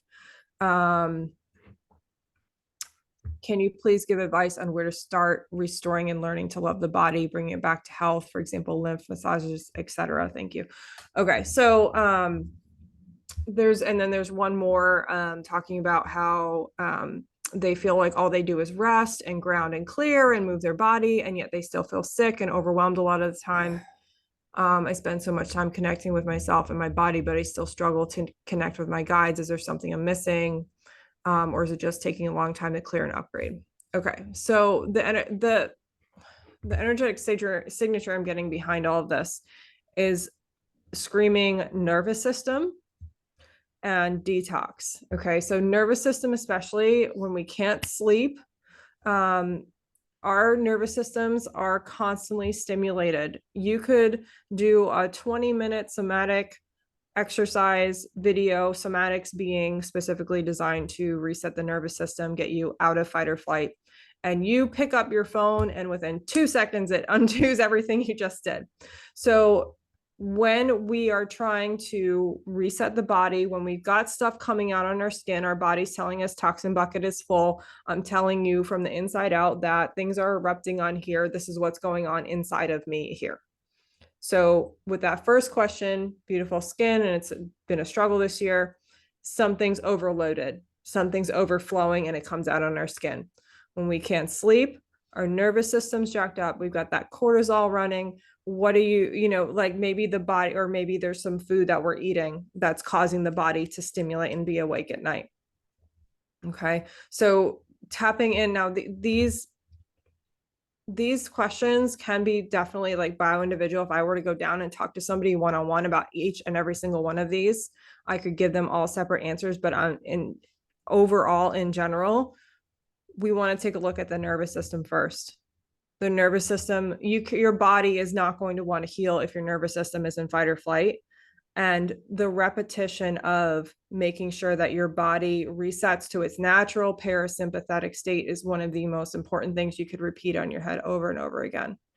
I made a reel about this a couple of weeks ago. Higher self, please clear my nervous system and return me to my natural parasympathetic state. Thank you. And so it is. As soon as I sense that my jaw is tense, that I'm not taking a deep breath, that I'm fidgeting, going like this, right? Reset my nervous system to its natural parasympathetic state. Okay. Most of these things are going to be caused by the nervous system being in fight or flight. Then we get a cascade of a terrain that's open and viable for frequencies like physical, like parasites. Our stomach acid should kill parasites, but If our stomach acid isn't where it's supposed to be, parasites are going to get into our digestive tract and it's going to wreak all sorts of havoc. And then we get that physical manifestation of, shoot, I can't sleep. I can't eat this. I can't eat that. This stuff is erupting on my skin. As you guys see, I'm breaking this down efficiently enough to show you that when these things build up, that cascade is going to happen, and these things are going to happen where it's like, I can't sleep anymore and I can't eat that anymore. It's just going to keep building and building and building. I feel like I did touch on like the detoxing and drainage, advice on where to start restoring and learning to love the body. Well, that's definitely going to have an energetic component to it as well. And restoring and loving the body is we're going to need to look at everything from some subconscious beliefs and all that good stuff. But I want to say that the utmost foundational thing you want to look for is getting your lymphatic system moving again and getting your nervous system to chill out, and just doing that affirmation even on repeat over and over and over again. If you guys try that affirmation that I said, you're going to yawn. I guarantee you, do it 2 times. On the second time, you're going to yawn. And that is your body resetting to its natural parasympathetic state. It happens every time I do it. Maybe you need to do it 3 times. Whatever your specific bio individual number is, you're going to yawn and you're going to know that, oh, my body just reset itself. Okay. And that is such a valuable tool to know and empower yourself with, and know your body. Recognize that tension in your jaw. I can't sleep. I'm tossing and turning. Say that affirmation a few times. Watch yourself fall asleep. Krystina? Yeah, no, I have nothing to add. I think that was perfect. I love say that you taught me that affirmation. I've been using that and it really does help. So thank you. Sorry, guys. Okay. All right. All right. So this next question, I become aware of an unworthiness wound largely affecting my relationships with money and love. It stems from my family and lives in womb cords connected to my mom specifically. How should I approach healing and releasing this? So a wound having to do with the family. I was acknowledging Tamara said that she just yawned. So you said a wound having to do with the family, right? Yeah. Wound having to do with the family. Well, that's ancestral, obviously. So the first thing you want to do is either work with somebody who can identify exactly where it's coming from. And if that's not possible for you, then tune into what programs you seem to notice for yourself, meaning what repeating patterns you seem to have within your life, within your behaviors, within your thinking patterns that you might be able to see that your ancestors also have. It's because the truth is, when it comes to clearing energy, the most important thing is making the unconscious conscious. And when we're able to make the unconscious conscious and then recognize what programs and patterns we're contributing to that we need to change, that's when the magic happens. So I would ask you to look into whatever it is that you have that's contributing to, whatever it is that you're doing that's contributing to or similar to what your family has done. You know, maybe you're drinking too much and they used to drink too much. This is really where all of this comes from. You might notice at some point you realize that you did the very same thing that your mother did, or your sister did the same thing that your mother did. It's because we're genetically coded to repeat the same patterns until somebody breaks them. And a lot of us right now are the ancestral karmic breakers. A lot of us are the ones who came here to shift this reality by doing just that, to heal this genetic programming, like I talked about in the beginning of the call. And for, I think you said it was depression, and Felicia's got the questions on her end. So I don't know if you're still on here, but if you're able to pop in the box, was it depression that she's specifically dealing with? Unworthiness. Unworthiness, that's a very, very common one that a lot of us are working through. And that's because we have been programmed as humans, as an entire collective, to think that we are unworthy. the tip I would offer you if you were in session with me, like obviously we would clear it and this and that, and then I would do what's called the belief systems reprogramming with you, where I would invite you to write down every and all beliefs that you have about yourself. And this can be hard. So you got to sit down and just be really honest with yourself and just write down everything that comes up for you that you believe about yourself. Where do you think you're unworthy? Where do you think you're not enough? Write it down. And then write the exact opposite on a piece of paper. So you're going to write the negative and write the exact opposite. And then you would go back and cross off the old belief pattern that you want to erase. You could rip it up, you can burn it, whatever. And then you would turn your new piece of paper, which is your new belief pattern, into affirmations. You can even record yourself saying them and listen to them in the morning or whenever you feel called, and that will help to shift your programming. But it's all about identifying where it's coming from, identifying where you're feeling what you're feeling and what aspects of your life you're feeling unworthy, and then allowing yourself to do the reprogramming work. Love it. Okay. Sorry, Okay. guys. No, that's yeah, right. it was really honestly like guys, if you're newer to listening to me, so I transmute energy constantly. So it's kind of like if I'm transmuting someone's throat chakra unconsciously, I'm gonna get that. Just that caught me out of nowhere. But thankfully Avery got me a cough drop and we're working through that. But I mean, that was like instantaneous dry throat. It was weird. Okay, so next one is, why do I keep feeling like I'm on the edge of something? It's so close, but I can't touch it yet. I think that's a lot of us. How do you feel about that one, Krystina? Yeah, that's a lot of us, because we are. And I think that we have this false expectation in this reality that things are just going to happen so quick.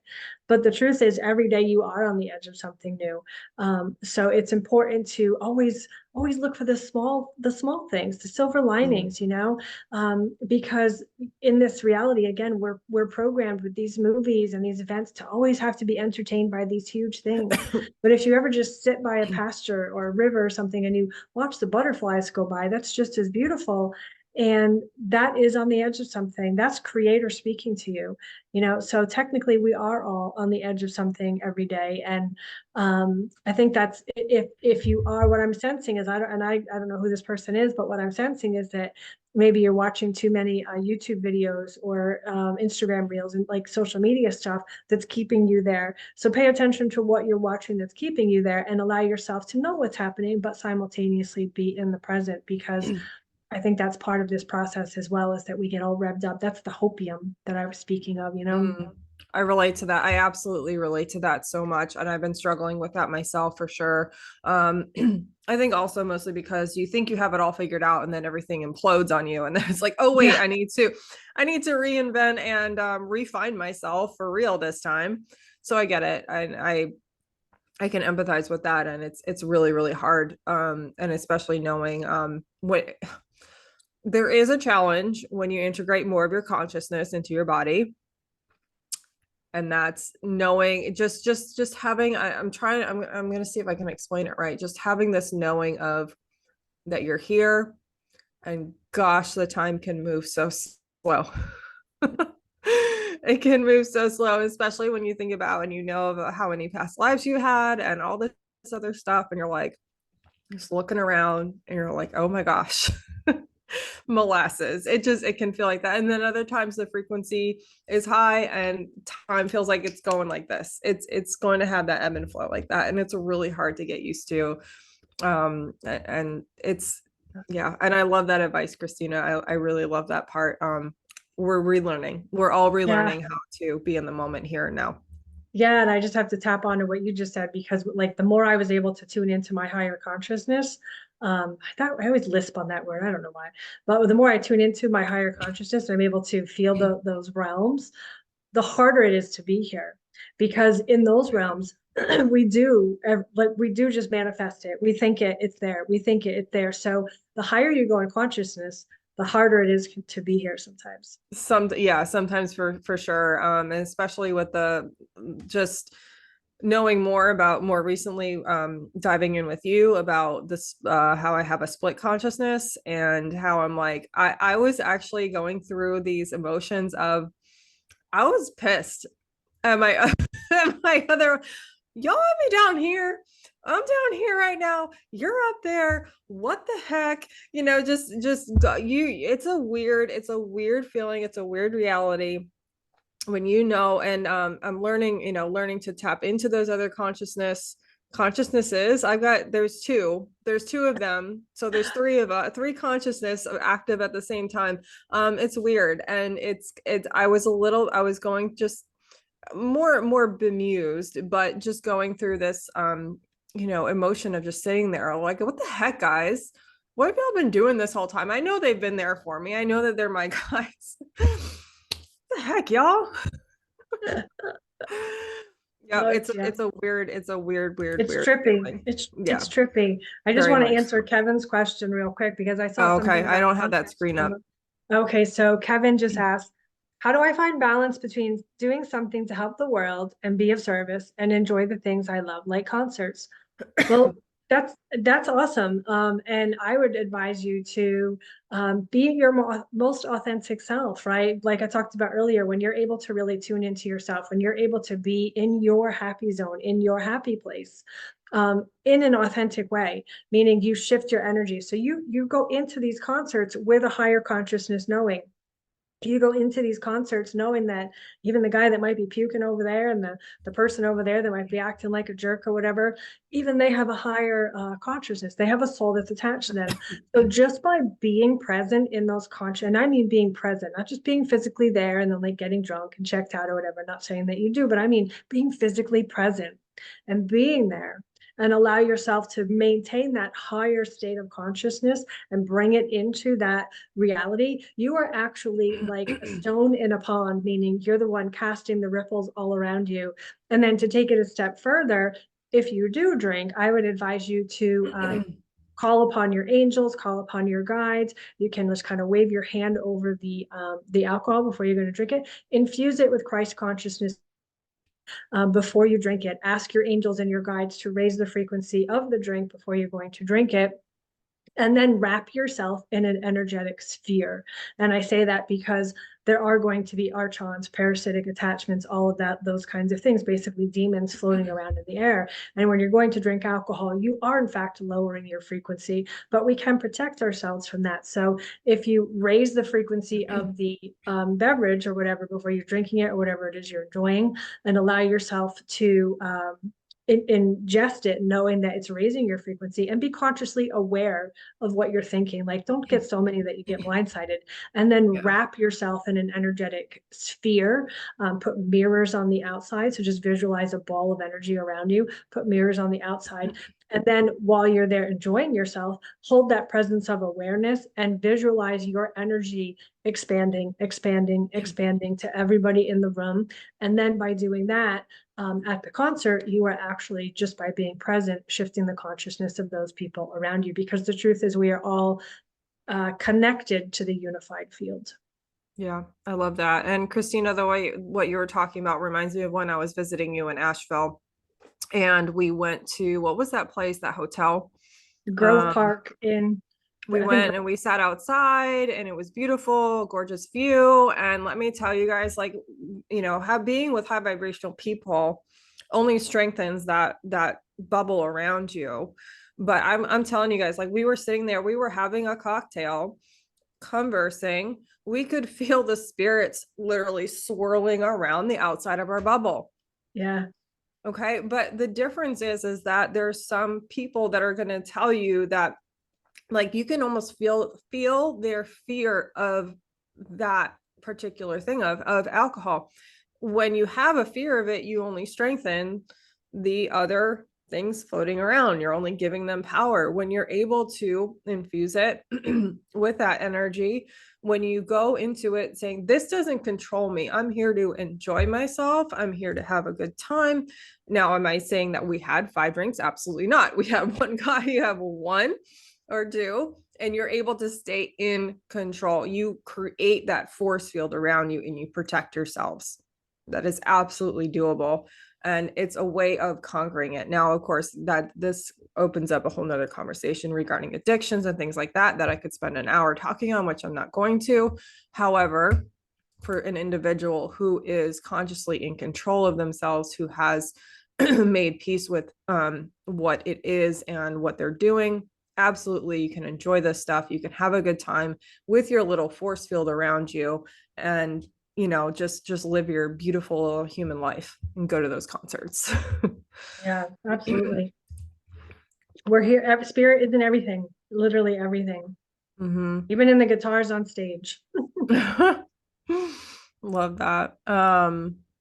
Yeah, absolutely. I mean, and Kevin, the more you practice this in your daily life, the stronger you're going to be. It's literally like carrying your own little like energetic I love my little orgone pendant, by the way. This is like my own little energy generator, you know what I mean? It just emanates from the heart space and surrounds you, and it's kind of like you just mentally just untouchable. There's nothing can even penetrate that area. Yep. Okay, so how can we best transmute all of the energy coming in for the collective while still taking care of ourselves? That's a fun one. I have that highlighted for you, Krystina. We Okay, did that. I couldn't remember because Yeah. So yeah, that's both Felicia and I are energetic transmuters. So there's all different varying degrees of energetic transmuters, which simply means that there are some people here, and that's like their primary purpose as a soul is to transmute energy. And for anybody who doesn't know, transmute energy means that if one of us were to walk into a room, like if I walk into a room and there are negative or energetic beings there, or there's any type of lower or denser energy, it's going to immediately, it's like I'm like a magnet. It's going to be drawn to my body.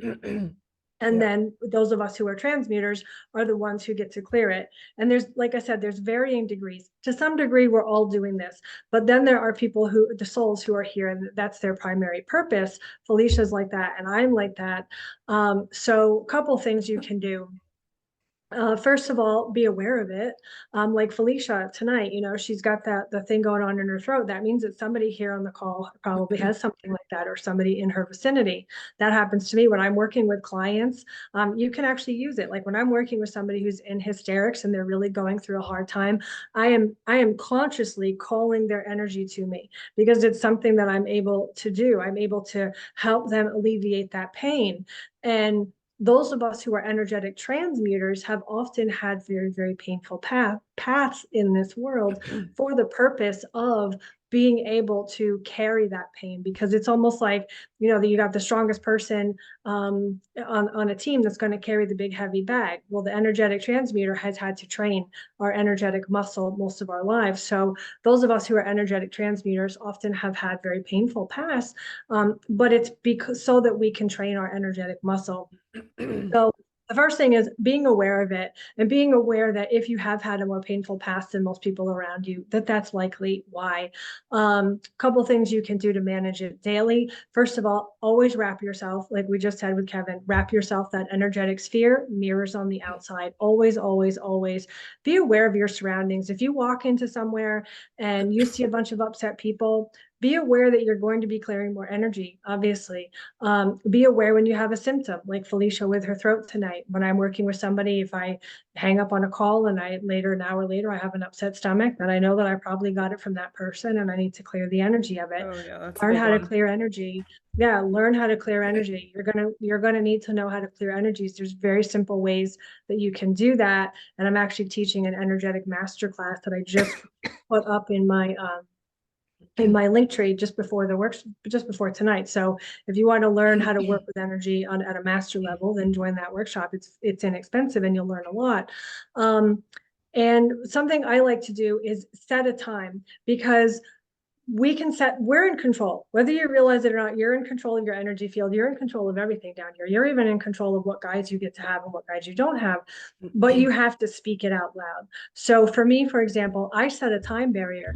I let my guides know, I let the energies know, I am only open between 3 and 5 p.m. every day to clear and transmute energy for the collective, or for any and all parasitic or beings that just want to go home, because that's usually what it is. They just want to go home. And we're a brighter light, kind of like a moth to a flame. They're going to be drawn to us so that they can get home to Creator. So set a time frame that works for you, and be aware of that time frame. At the end of every day, hand on your heart, or even multiple times a day, hand on your heart and just say out loud, I now command that any and all energetic parasites, archons, negative attachments that are not intended for my highest use to go into the light. Send them into the light, because sometimes you have beings that are around you and they're there for a reason, but send them all into the light. Say, I now command that any and all energetic beings of the dark, archons, whatever, go into the light. With love and compassion, and send them into the light, and then wrap yourself again and know that you are safe. It's all about communication, awareness, and learning how to clear energy for yourself. And in fact, I can feel like we're clearing it. Like I'm starting to get very, very tired. So I feel like we're clearing some energy right now. I don't know if you're feeling that as well. I am, so I've been really taking care of myself the last few days because I knew this was going to be, like a big energetic type of meeting or whatever. Yeah. But yeah, no, my throat is definitely we're struggling, but that's okay. My husband's bringing the throat lozenge. We're good. We're good. Yeah. And salt baths. Yeah, so I was going to say that, guys, in the follow-up email that's going to include the recording of this. Yep. Is also going to be a link to sign up for my free energy cleansing ebook. It's like 13 pages long, and it breaks it down. There's so many different methods out there. I love work smarter, not harder. I love efficiency. So that's how I designed this ebook. I broke it down into the most efficient, powerful ways to clear your energy field. And I designed it so that you can pick out what works best for you.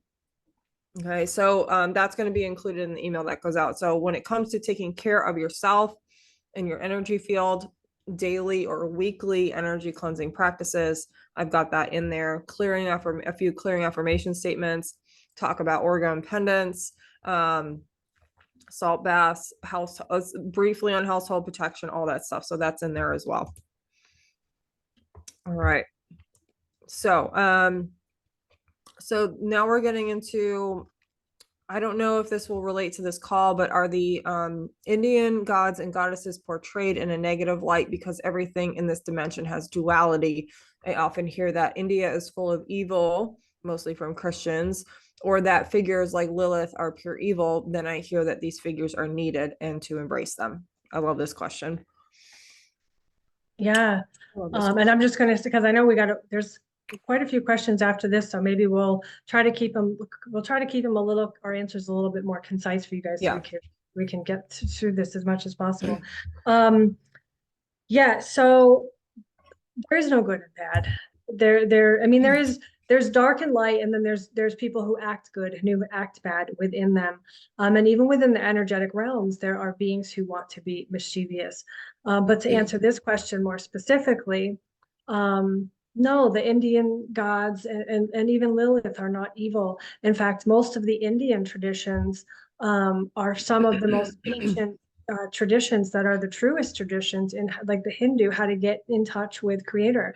The Hindu traditions are some of the most profound and wise. I mean, that leads into the Essenes, when a lot of people forget that when Jesus, I think it was for 40 days, he disappeared, he was studying the Hindu ways and the Buddhist ways. And that's what he brought back to where he lived, right? And that all means. So this all goes to cultural appropriation that's been used for the purpose of segregation and control of, again, creating a confused consciousness state within humanity to pit us against each other.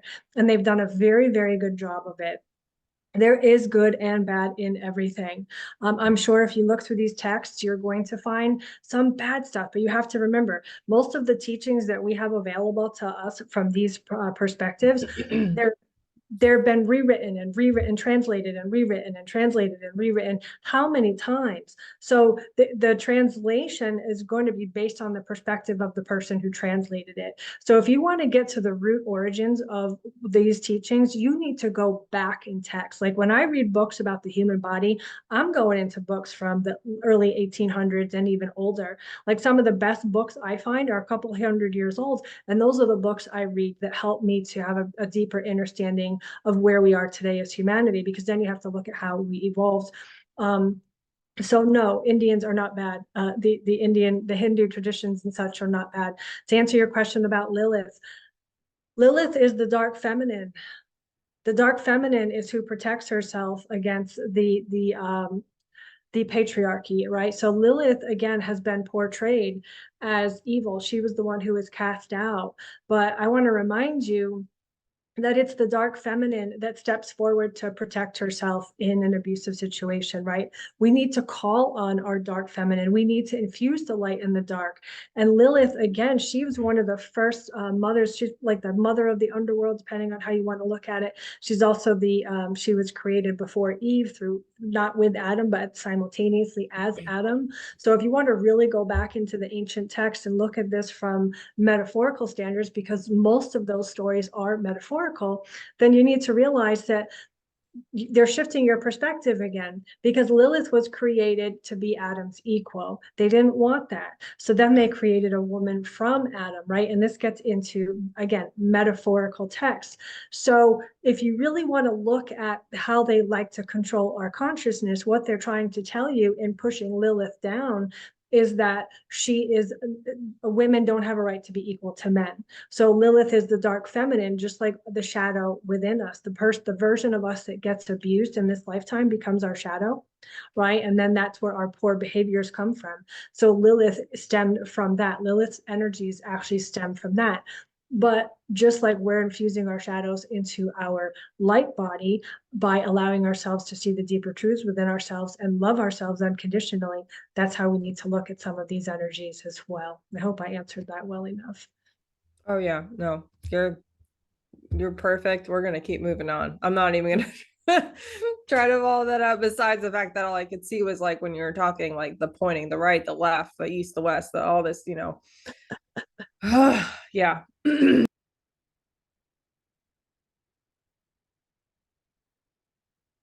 We can't hear you. Sorry, technical difficulties. It's okay. I've got too many. I'm fighting with two screens and trying to unmute myself. It's, good times. How to show unconditional love to a loved one that's very difficult. I won't say, I think the part with this, with unconditional love, is that there needs to be boundaries. I mean, you can love someone and yet still have your boundaries. And I don't know. I don't think unconditional, it's an unconditional love with energetic and physical boundaries is in my mind, the only way that you can. Absolutely. It depends on the level of difficulty as well. Are we bordering on abuse? Are we, you know what I mean? Verbal abuse, and whatnot. It really depends on the situation. You're going to have to gauge, how you're being treated, how this person makes you feel. And if you have to walk away from the relationship, then for your mental health, then you need to. Krystina, do you have anything else to add to that? Yeah, I think you said it perfectly. I would just, if sometimes you can love, sometimes you have to love somebody from a distance. Mm-hmm. That's all it is. Some of the people I love the most in my life were very abusive, and I had to choose to love them from another state. Mm-hmm. Absolutely. Okay, so this was one we had a good chat on when we were prepping. What do we do if we can't make rent? Please discuss the economics of our current society. Light workers are quitting their matrix jobs. Now, you did kind of touch on this in your May energy update when you talked about, if you love your job, stick with it.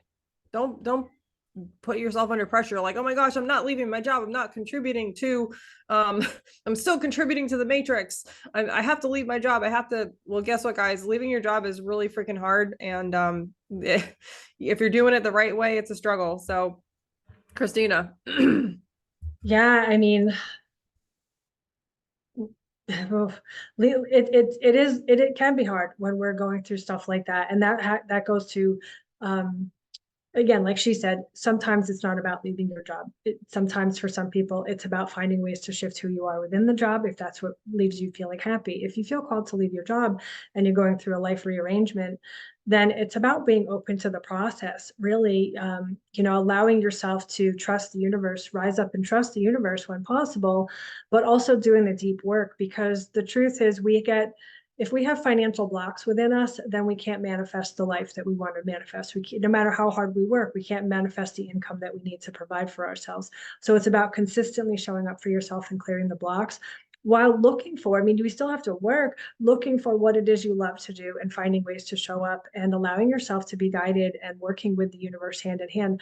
I would advise to this person to really start to learn manifestation techniques and simultaneously clearing blocks, because that's really the key. But then also allowing yourself to be drawn to what you love. I think a lot of people get into manifestation and they forget that the inspired action portion of it, right? It doesn't mean you sit around on your butt and watch TV. It means you got to do the work to do what you've got to do. And sometimes maybe if you can't make your rent, maybe it's because you're supposed to live somewhere else. And I don't say that in any way with any type of non-compassion. Sometimes we're being guided elsewhere. What rejects us protects us and redirects us. And we have to always, always, always remember that. Work simultaneously with the universe to co-create the life that we want. And maybe you're being redirected to a place that's better for you in the long run. Mm-hmm. Yeah, I agree with that as well. Absolutely. How do I find out if I'm a starseed or if I've had past lives, and how do I ascend in my business? You did just touch on that part. I know this is what I want to do. I'm just having trouble attracting high ticket clients. I want to say, Krystina, I'm sure you're going to chime in on this as well, but okay, so the starseed thing, I mean, obviously you can get a reading from either one of us if you want to know your star origins and where you're coming from in past lives. I can almost guarantee you that we've all had a past life here. I haven't personally run into anybody who's not had a past life. Excuse me. However, don't let that be your main focus. Okay. And it's easy to get caught up in the starseed stuff. I mean, this is coming from somebody who has remembrance of creating starseeds, right? Being part of the creators of the starseed program. Okay. It's cool and it's nice to know about, but I find that a lot of people, we can get wrapped up in that identity. Don't let that be your sole identity, because it's easy, like Myers-Briggs typology, personality indicator, or human design, or whatever. It's very easy to get that to be our full existence, and just everything gets wrapped around in that, and including the starseed thing. Now, if you really want to find out, cool, do it. Just make sure that you are not focusing on that, and that is not encompassing everything that you do or your full identity. You are a human being having a human experience in this human body on Earth. Okay, so just make sure that is a big focus and priority. And I can almost guarantee you've had past lives. It just depends on how many, right? Okay, and then Krystina, I do feel like you touched on this ascending in business, what you just answered with the last question with the economics and things like that, clearing out the limiting beliefs, the blockages, and then learning the manifestation techniques in there as well. Is there anything you want to add to that? Just that like Felicia said it well. I just add that the just like Christianity and all of the other religions and such were infiltrated, the Starseed movement was infiltrated decades ago. A lot of the information that's out there is false right now, and it's used to create that hopium sense, and it's used to really distract us from the true meaning of why we're here, which is to ascend in our consciousness, to merge with our vessels in healing and becoming a unified body and consciousness. So, while yes, it's so cool to get into the starseed stuff, it's important to realize that to some degree, some of it is used it's been misappropriated, and it's used to manipulate the minds of people who are just really lost and depressed. We are all, in some capacity, starseeds. It just depends on when your soul got here. Your soul could have got here thousands of years ago, hundreds of thousands of years ago, or just in the last couple hundred years. But to some degree, we are all starseeds. It's just that some souls have been here for so long that it's going to take longer for them to remember. And now that the soul filament is down, the souls are actually being able to get off of this planet for the purpose of reincarnating elsewhere and returning home. Absolutely. And yes, and Just I'm glad whoever asked this question, I'm glad you're here talking to us about it and not to the hijacked movement of what I was duped into, which is fun because it led me here. And I was, meant to be sucked into all that stuff. So I know what to recognize. I know discernment now. I know what's being used to exploit and whatnot, because there's a lot of people that are going to tell you these very ego-based readings to get you all trumped up and be like, I'm so special and all this stuff. And it's in the reality of it is that it's literally distracting you from your true purpose and reason. And just as an example, for me, it was, oh, you're an energy surgeon. You're an energy surgeon. Well, come to think, actually, the whole big picture is I'm here to help people heal their bodies. I'm here to help. And it's way, way, way more deep and complicated than, oh, you're going to do Reiki for the rest of your life. No, it's not just that. There's a lot more to it. I like this next question because it's so important. Ways to open the channel. And I'm just going to start off with that one saying through the heart space. It's literally like, and I'm also going to say that don't jump to open your channel. If you're talking about like channeling, it's not something that you should go into lightly. If you're talking about channeling just for yourself, just to like get in touch with yourself, integrate your soul, you have to fully activate your heart space. You have to make sure that your heart space is fully clear and you're healing all of your current life trauma and then moving on to the past life or karmic trauma and things like that. You cannot just jump into it, or else you will be open to false light matrix.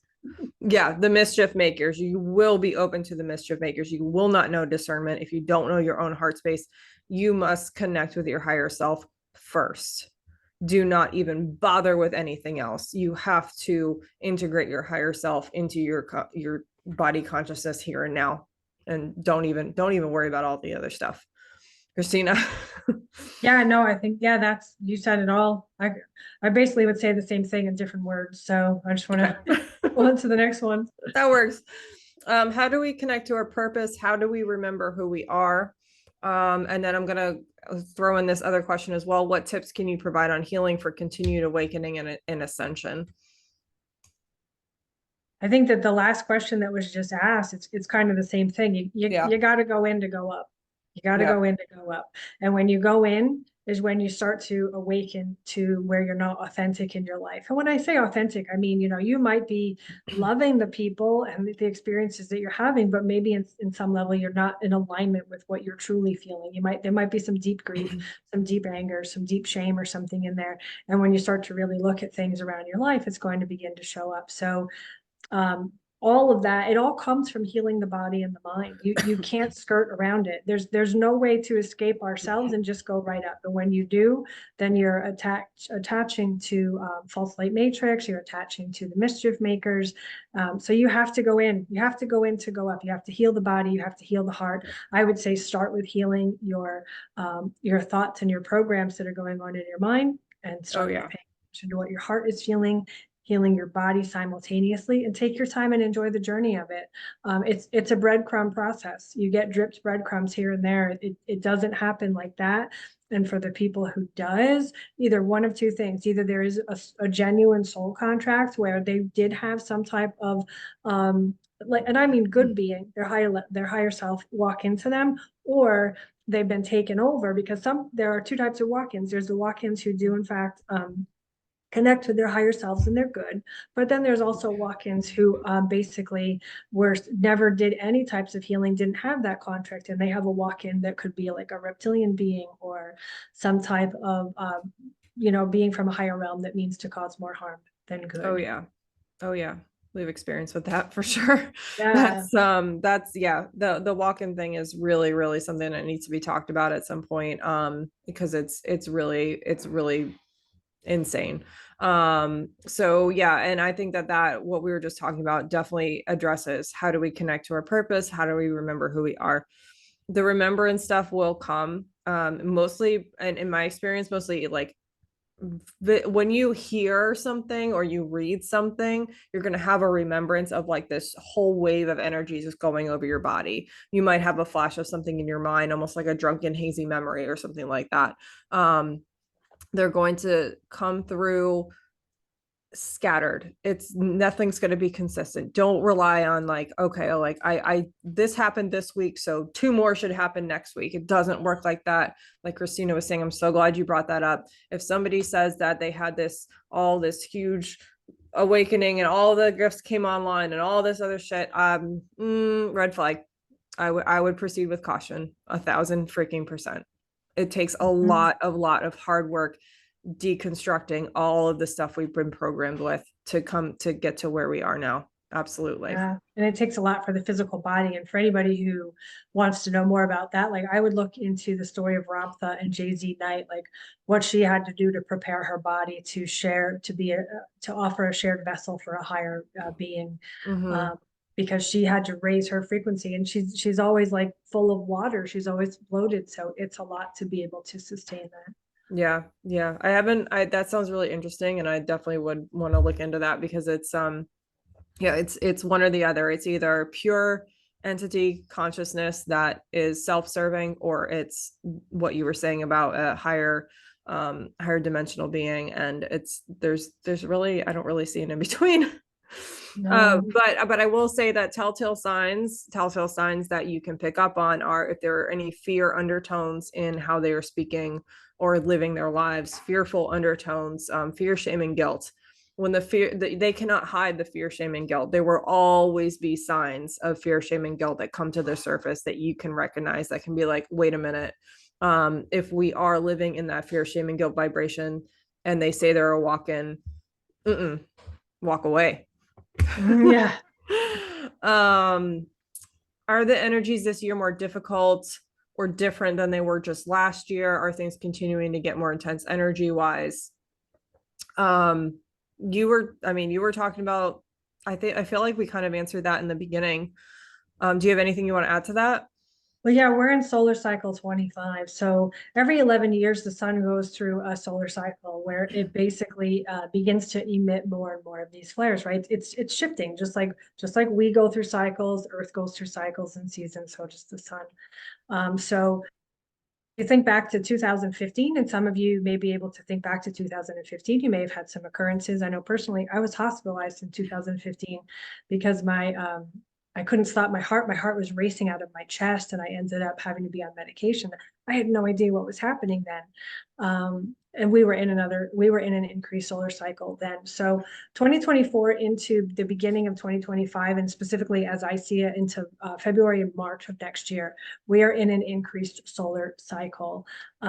So yes, it's going to increase this year, and it's happening for the purpose of helping all of us to raise our consciousness by helping our bodies to go through a cycle of shedding ourselves. And for anybody who might be interested, I just launched a workshop to help you navigate the solar cycles, the Schumann resonance, to teach you on a deeper level what they are, what's happening inside of you, why it's really happening, and more importantly, to give you tips and tools to be able to get through it.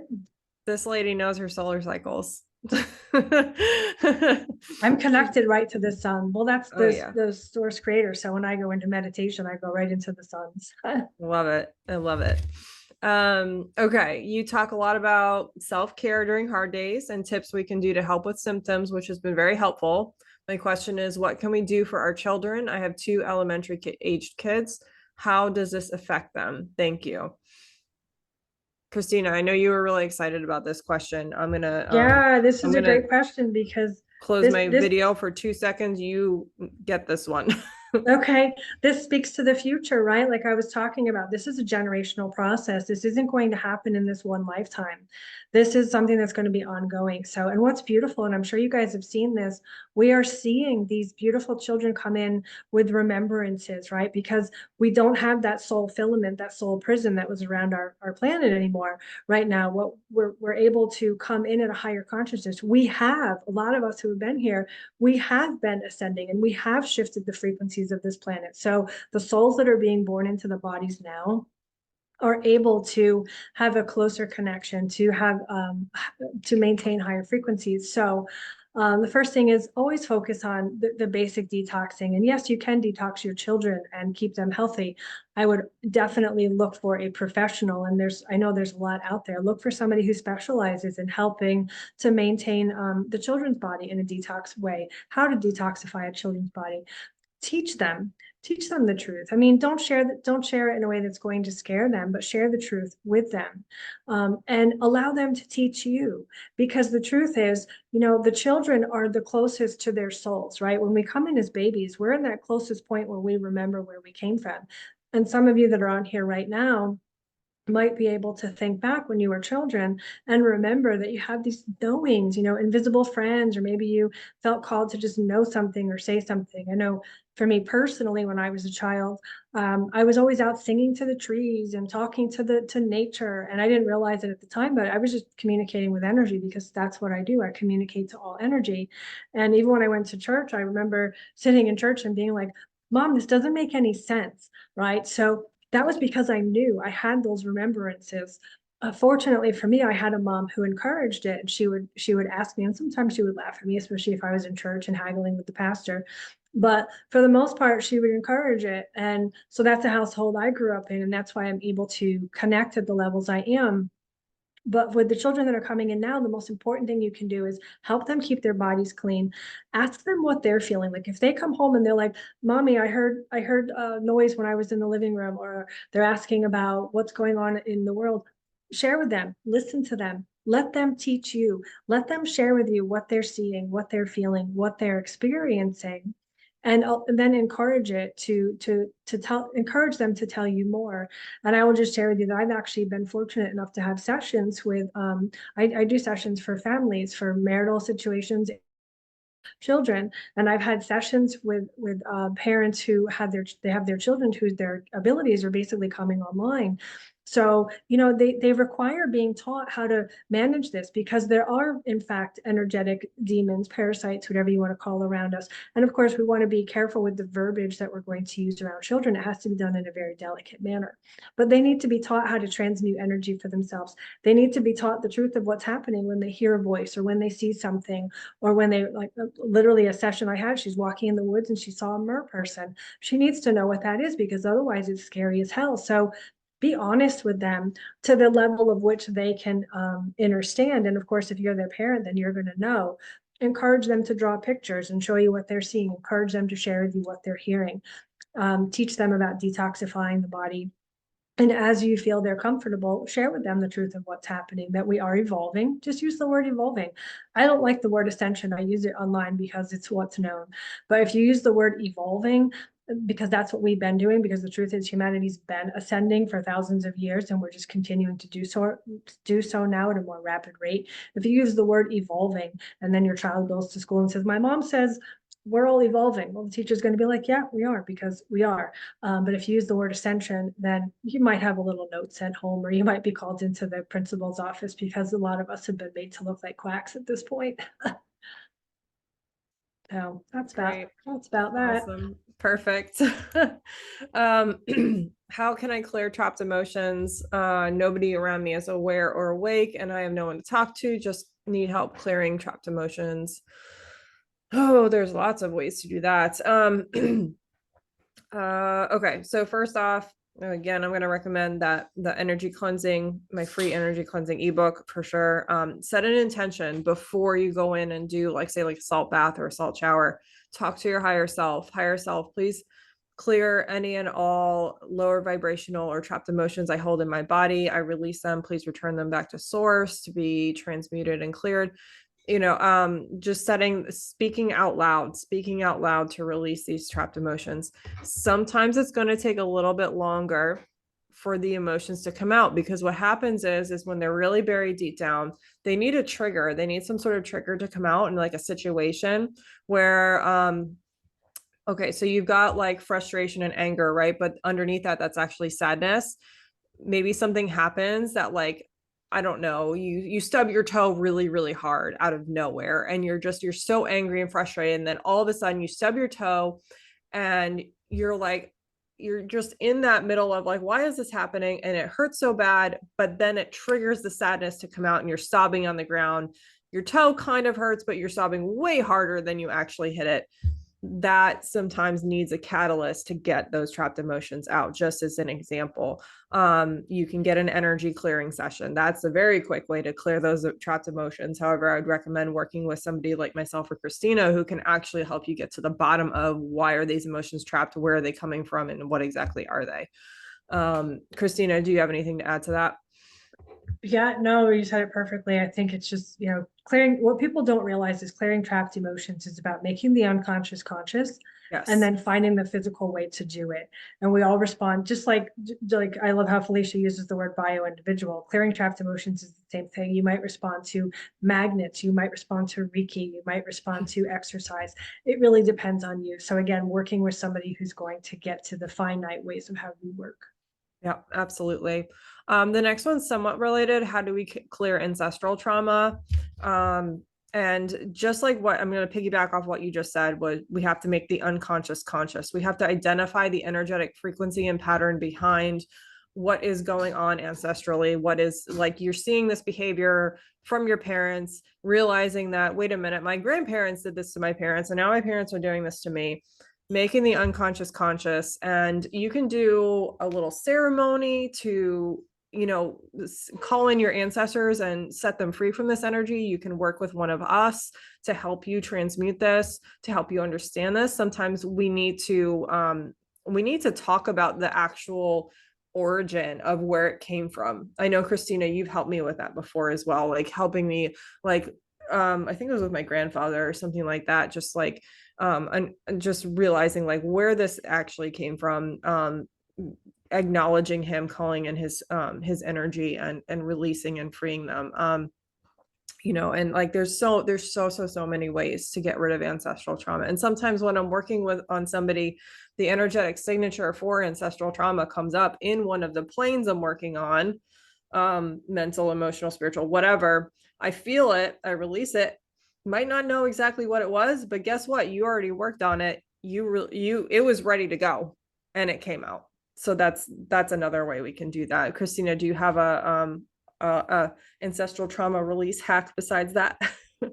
No, I mean, there's really no hack to it. Like she said, conscious to unconscious. I mean, unconscious to conscious. And then I would just add, look at the patterns in your life, because it's not even just about clearing. When it comes to ancestral, we've often developed behavioral patterns around those. So pay attention to the behavioral patterns that you notice that are similar within your family. Absolutely. What is a good way to shield your aura? I'm okay coming up. We don't need to read that part. Sorry. What is a good way to shield your aura? We did touch on this a bit so far, but more specifically, I think the biggest part with protecting our energetic bubble or shield is boundaries, is being firm in your boundaries. Because when you're firm in your boundaries, it's like those situations where somebody's going to encroach on your boundaries, the energy literally repels them and they don't even come at you in the first place. Mm-hmm. That can go for being in public or in a family setting. Krystina, I remember you were talking about like wrapping yourself, and yeah, well, I was just thinking that. I was just, goodbye, Timothy. Love to sassy. I know we went way over. When we were talking about, when we were going over these questions, you talked about strengthening the inside. Yes. Thank you. Yes. So when we're properly repairing an aura, when I'm in session with somebody, obviously we have to cut energetic cords first. Because energetic cords are what creates the holes in our aura. We have to build the strength from the inside out that goes with energetic boundaries, physical boundaries, and whatever. So we start at the physical plane, we repair the physical plane, and we go outwards: mental, emotional, and spiritual. It has to go in that order. So when you're clearing, if you want to clear yourself, or just a mental exercise, just I release anything from my physical body that no longer serves my highest good. Breathe and think on that for a moment, and just allow the sensations to come and go. And then think about your mental plane. Okay, clearing my mental plane now, and just strengthening from the inside out. And that also with the boundaries thing, when we truly feel our sovereignty and we're deep in that soul essence of I am sovereign, nobody's going to come in and F with me type of thing, that is strength from the inside out. That's strength from the heart space that's emanating out from the heart center, that strengthens the aura. And that's from the inside out. That is the best way to go with that. Yep. Absolutely. Okay, so Krystina, we went through all the questions that you and I went over previously. Do you want to do like one more, or what do you want to do with that? I feel like it's just, let's pretty much wrap it up, but if you want to just scan through to see if there's any that are really important. I mean, they're all important, but I mean, something that's really pressing or something that we can touch on. But other than that, I feel like we've gone 2.5 hours, like, yeah. It went by fast. And yeah. I feel that there are some other questions that we kind of have touched on, kind of answering like similar topics about nervous system regulation. So if whoever asked has been asking about nervous system, somatic exercises, and the parasympathetic clearing statement that I mentioned before. That's doing those consistently is definitely the first major stepping stone for that. Most of this stuff we've already find issues with finances, the energy, mostly the energy behind why we're having financial trouble and things like that is underlying going to be what? Fear, right? Having stopping work due to struggles with PTSD, currently making money from investments, but I'm starting to see some red flags from my financial advisor. I'm wondering whether to find a new one, but I fear this toxic financial system and whether I would just attract another toxic financial advisor. So this individual named exactly what the issue is going on, is the fear, the underlying fear going on with this. Yeah, get to the root cause of the fear, and then you'll rebuild from there. Yep, absolutely. I'm just going to read one more thing here. Why do we have feelings or memories of the past come up during these energies? I like the way that's asked. Why do we have feelings or memories? Do you want to go at it first? Or? So in my experience, it depends on kind of like what we're purging and processing and working through. I experienced this more last year, but it's kind of like all of a sudden, like you're driving down the road and you have this memory come into your consciousness, and this flashback of a painful memory. And you're like, why am I thinking about this right now? Why is this coming up? It's literally the energies purging your memories, and it's coming up, and it's like, hey, this needs to be, you need to like kind of relive this just for another moment. You need to feel the ick, and then you need to let it go. And that's been my experience with this stuff, with like the solar activities, the solar weather, solar flares. And again, it all comes in stages. So you're going to go through stages where it happens a lot more, and then it kind of tapers off. And then maybe it's only once in a while where these things come up and you're like, damn it, I thought I was over that. Why am I thinking about this right now? Well, these energies are purging you. And if you get some sort of flashback memory, that's what that is. And I will say that it does get better. It does start to fade away, and you won't get them as much. Yeah. I like to use the reference of how, when people have organ transplants, especially like we think about the heart transplant, right? And then I was just listening to this story the other day, person who had the heart of a person who was murdered, and the heart actually remembered to the point where they were able to sketch the face of the person that killed the person who. Wow, that is it's pretty intense. Wild. This comes down to cellular memory. This is how our cells are able to remember. Your cells, think of your cells as a billion little yous. There's a billion little Felicia sitting here, and there's a billion little Krystina sitting here. And they're just circulating throughout our entire body. And you are the God of all of them. Just like, we have a God, we have a source. We are the source that provides them. This is why speaking out loud to your cells is really effective, because they want to hear your voice. They feel soothed when they hear your voice. So your cells, each of your cells holds memories just like you do. And as your cells die and regenerate and die and regenerate, they are regenerating into those memories every time. So as our cells are regenerated, there's less of the memory there, right? Because especially if we're clearing the energies and then they're regenerated, they're a little bit less. We clear the energies and we're regenerated, there's a little bit less. However, what happens is, on a soul level, we choose to experience a lifetime. So we will be born into an ancestral line that has similar energetic imprints, painful memories that needs to be cleared as we do as a soul. So say if you came from the Pleiades, or say if you came from Sirius and your soul needed to clear some type of war wound, you're going to choose to be born into a physical line that's going to also have a war history in it. So you're going to have all of this coming together at once. And right now, these solar flares, Creator is working to help us to purge all of these so we can get to the root authenticity of who we are without all of these negative imprints, all of these programs that have been forced upon us over the hundreds of thousands of years.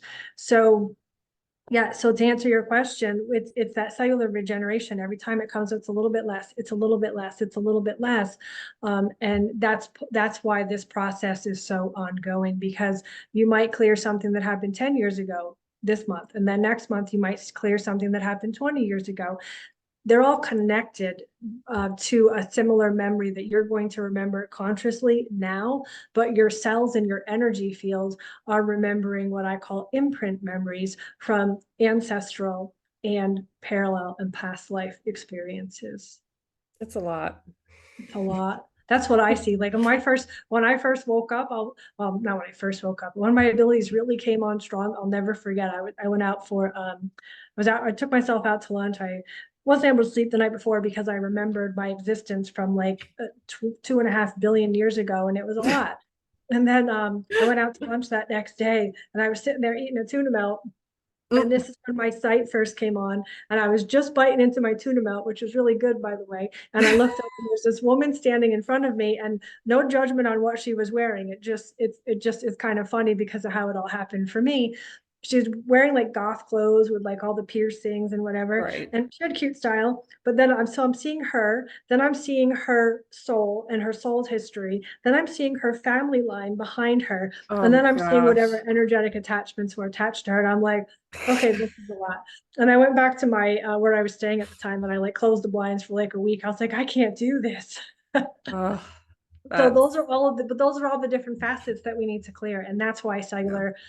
That's why the memory imprints. That's why you're remembering. You have one conscious hook that will help you to clear all of those memories. Love that. I'm glad I picked that question for last. Yeah, that's a fun one. I love that kind of stuff. That's great. I love to get deep. I live in the deep end. Yep. Love that so much. So I feel like, yeah. Thanks for sticking with us, guys. Whoever's still here. I know I wasn't expecting everybody to stay the whole time. Thank you all. This has been awesome. We're going to post this. We're going to have the link to this attached to your follow-up email and post it on YouTube and all that good stuff. So yeah, and to be part of it, we'll have that posted for you. Felicia, tell everybody where to find you. So interstellar.integrations on Instagram. Krystina has so kindly collaborated with me on a few of her most recent posts, and we'll have that information in the email as well. All of the info is in the link in my bio. So to schedule all the all appointments, coaching. If you have a question and you're not quite sure like what you need or what you want, just email me, message me, whatever you want to do. And if you are interested in health coaching, committing to health coaching, your health history appointment is complimentary. You don't get charged for that. So if you want to go through with maybe doing this and you're not sure you want to pull the trigger yet, I'm happy to do a health history for you. We'll meet for an hour. We'll discuss what your goals and what what particularly pertains to you, and we'll get to know each other. Okay. So you don't have to just click that button and purchase 3 months or 6 months worth of coaching off the bat. Let's just have a health history together and see how that goes. See if it's in the best and highest good of both of us, and we'll go from there. Yeah. So. And I can't promote her enough. Like literally when I had to heal my body from all the toxins, because while I'm connected to the higher realms and it's easy for me to tune into energies and talk to energies and such like that. For me, the hard part is being in the physical.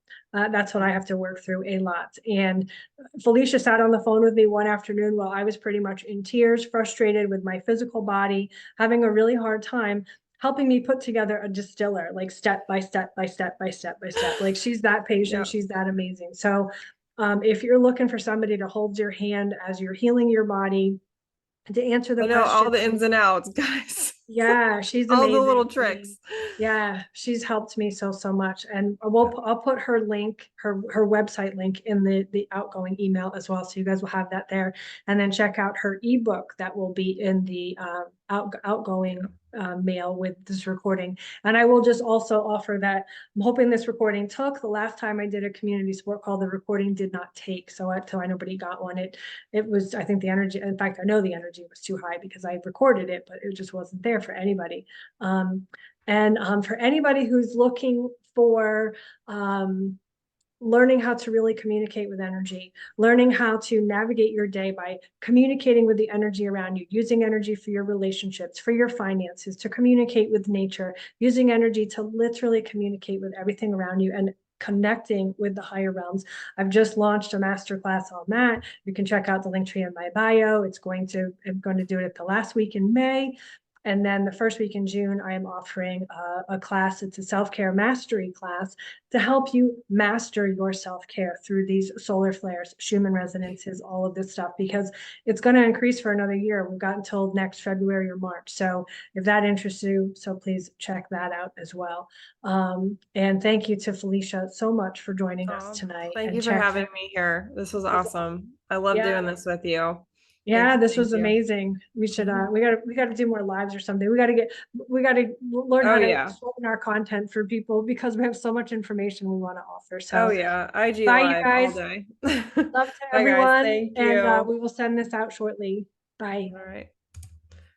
All right. So you're gonna stop recording. Yep.